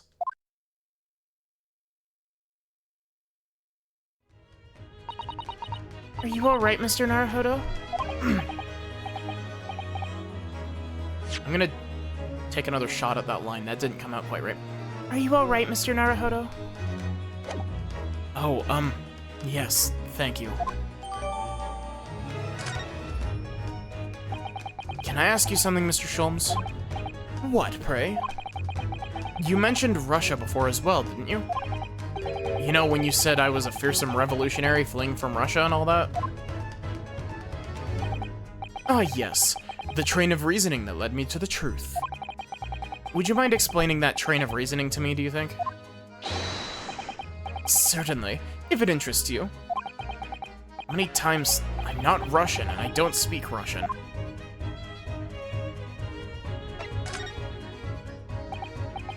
Can we talk about your deduction before? Things you concluded about me, I mean. Ah, the now famously accurate, troubling predicament you find yourself in. Actually, it was the other details that I was more hoping to discuss. You know, the merciless Russian revolutionary and assassin of 16 part? Ah, yes. The more sordid details. It was a fairly commonplace deduction. Here we have this morning's paper. The main headline reads... Revolutionary Villain Bolshevik. Villain Bolshevik flees Russia via Shanghai. This vessel made a port call at Shanghai yesterday, and that night the young Russian was murdered. Since when was Kazuma Russian? It sounds like Mr. Sholmes has concluded he was Russian because of what Kazuma-sama wrote on the floor. It was a simple act of reasoning to realize that the culprit of this crime was the same merciless revolutionary. One who would kill the very man who helped him escape after his true identity was discovered. Yes, you, Villain Bolshevik. No, no, no. How could it be me? I don't look anything like this man. Just look at his face. Well, you are a fearsome revolutionary after all. Therefore, you have no doubt learned to revolutionize your appearance as well. Ugh, please. And I might add, your name does not appear on the ship's passenger list. Need I say more? Well, that's because I'm a stowaway. What about the other details? The 16 victims of assassination and blowing up the Crystal Tower? Ah yes, the journalist clearly interviewed the man and printed all those particulars in the article. The deeds the man has perpetrated thus far, and those he is plotting. Yes, everything about this revolutionary, Bolshevik, was included. There can be no mistake.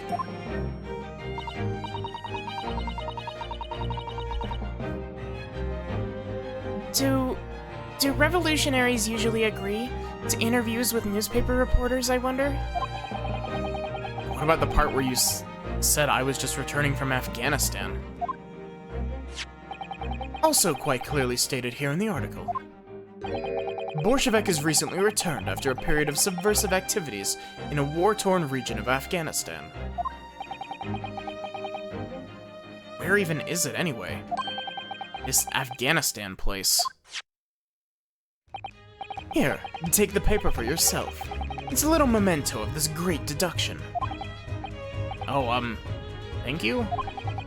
I've absorbed all that is of interest to me within its pages, but I see no rubbish bin nearby.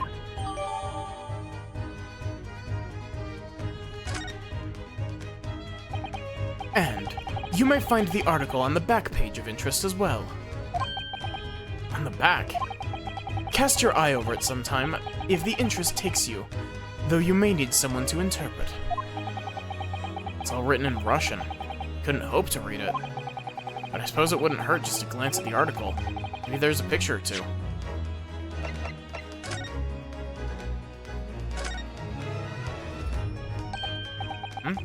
This is interesting. Have you found something relevant, Naruhodo-san? Well, no, I mean, it looks like it might be interesting. I can't read a single word, I'm afraid. No, nor can I. But look at this picture. Perhaps it's about a beautiful young Russian princess, do you think? She is very pretty, isn't she? I suppose you enjoy articles like this, do you? I don't know. Can't make any sense of it. Ah, I'm glad you've noticed this article. Allow me to give you a short summary of its contents. Oh, thank you. Hops everywhere, this Mr. Sholmes.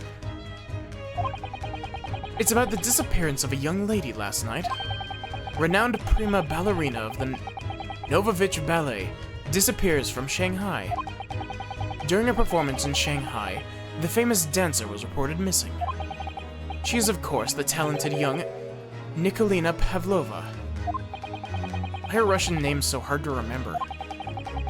It would appear the woman was in costume when she was found to be missing from her dressing room, wearing the diamond tiara you see pictured, which is worth some 20,000 rubles. Oh, how much is 20,000 rubles? I have no idea, but I'm quite sure it must be an unbelievable sum of money. Susato-san's eyes are shining like diamonds themselves. The tiara is property of the Novovich Ballet. It would seem the director is beside herself with worry. Yes, I'm not surprised. The company is most anxious to recover both Miss Pavlova and the valuable tiara. They've requested international assistance at all ports with sailings to Great Britain. Could this be another case of a Russian fleeing his or her country? Does seem to be the Russian thing to do. I'm not even gonna dignify that with a response, Mr. Naruhodo. Good on you, Susato. Don't dignify that with a response.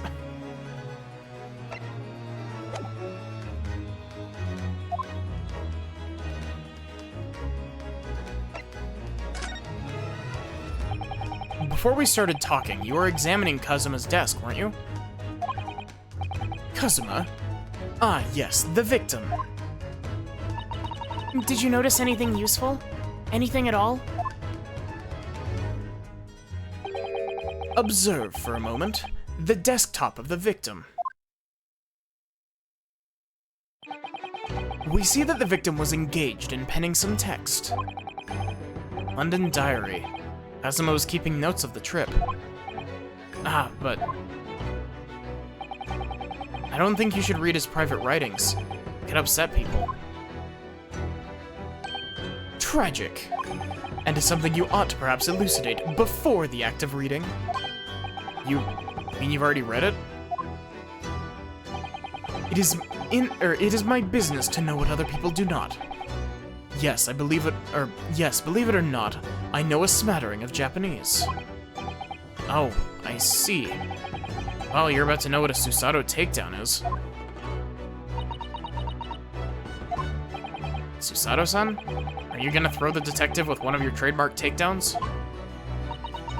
I'm sorry, Naruhodo-san. What on earth do you mean? Life is so unfair. Anyway, to return to the matter at hand, namely this diary belonging to the victim. It would appear the final sentence is incomplete, as if the author were cut short. Tell me, what is the nature of the writing? Pray be precise as to details. Oh, but I thought you knew Japanese. A smattering, dear boy, a smattering. Sayonara, Banzai, Mikado, Nado. I trust you're suitably impressed. But this diary is littered with complicated-looking characters, of which I can read precisely none. So what was all that showing off about before then? If you would be so kind as to show me, I would be happy to read it to you, Mr. Sholmes. I'm much obliged, my dear madame. The final entry here in Kazuma-sama's diary consists of just 2 short sentences.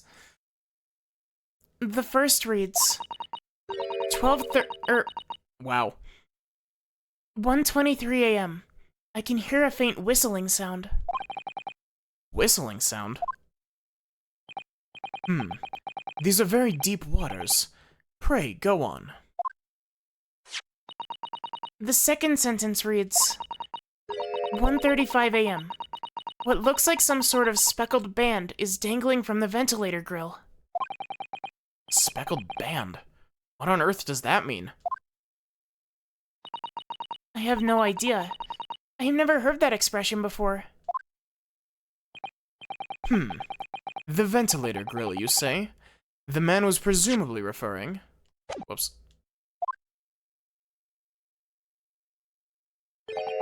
To the lattice there on the wall, which connects to the adjoining cabin. Yes, the adjoining cabin.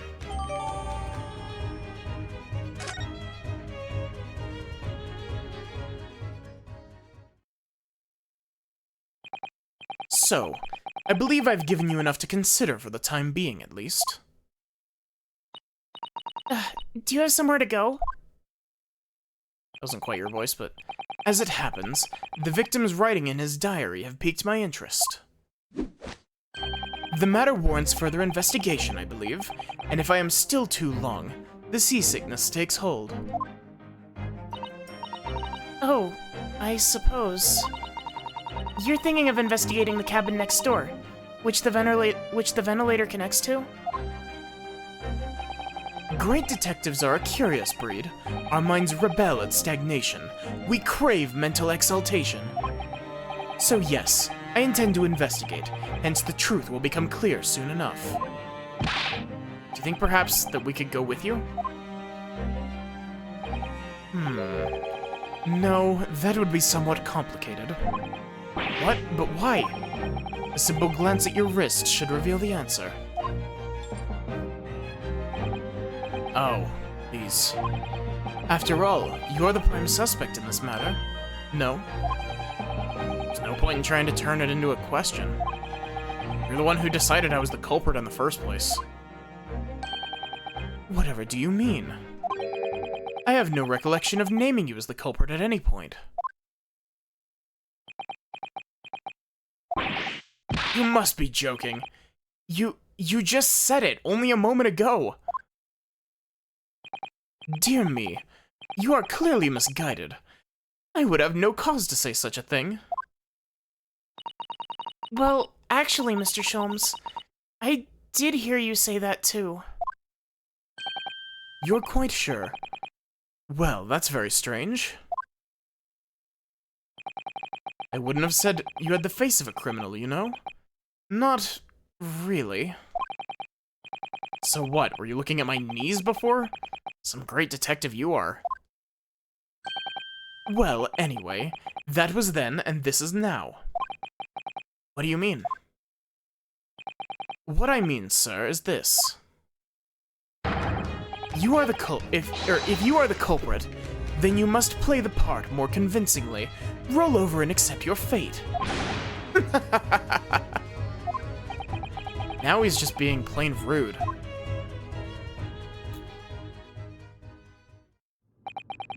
And off he goes, having just laughed in my face. His sense of humor is as twisted as his name. Naruhodo-san, what are you just standing there for? Hmm? We must go and investigate the cabin next door as well. Are you forgetting something? What about these? No way I can...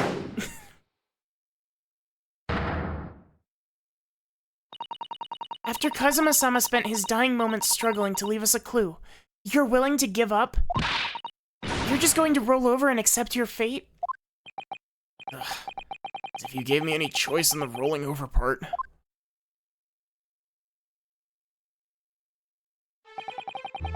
I think we still have some investigation to finish off in here first, don't we? Let's carry on examining what we can in this cabin while we wait for a chance to slip next door. Good idea. Situation doesn't look too good for me. There are still things I can do to help myself. I owe it to Kazuma to do everything I can to find a way out of this, and bring the real culprit to justice. Is that... Is something wrong, Naruhodo-san?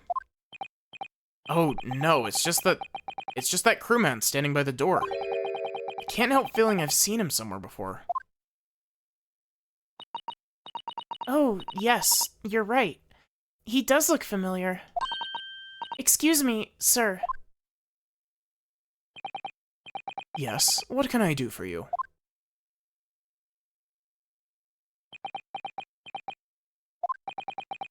Recognize that face, but it can't be.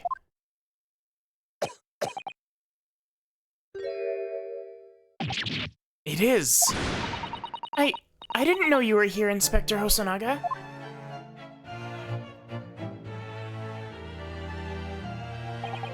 Hello again. What are you doing here? I think that should be my line. I was so stunned when I saw you, my heart stopped. Nearly stopped, I hope. I received some special orders to go undercover as a member of the crew and board this ship. Again? You certainly seem to enjoy undercover work, Inspector. If there's anything I can do to help you, please ask.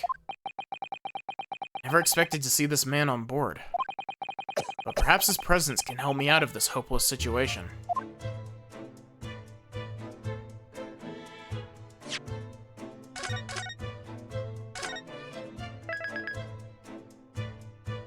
Okay.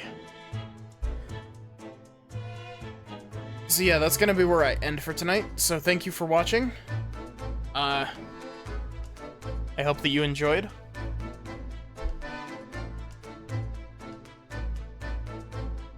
Give me just a sec.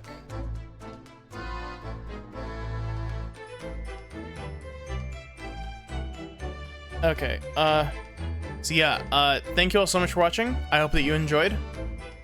And I hope to see you here tomorrow, or not tomorrow. Yeah, not tomorrow for more Ace Attorney. It should be the day after. But, yeah. I guess have a good one, and take care.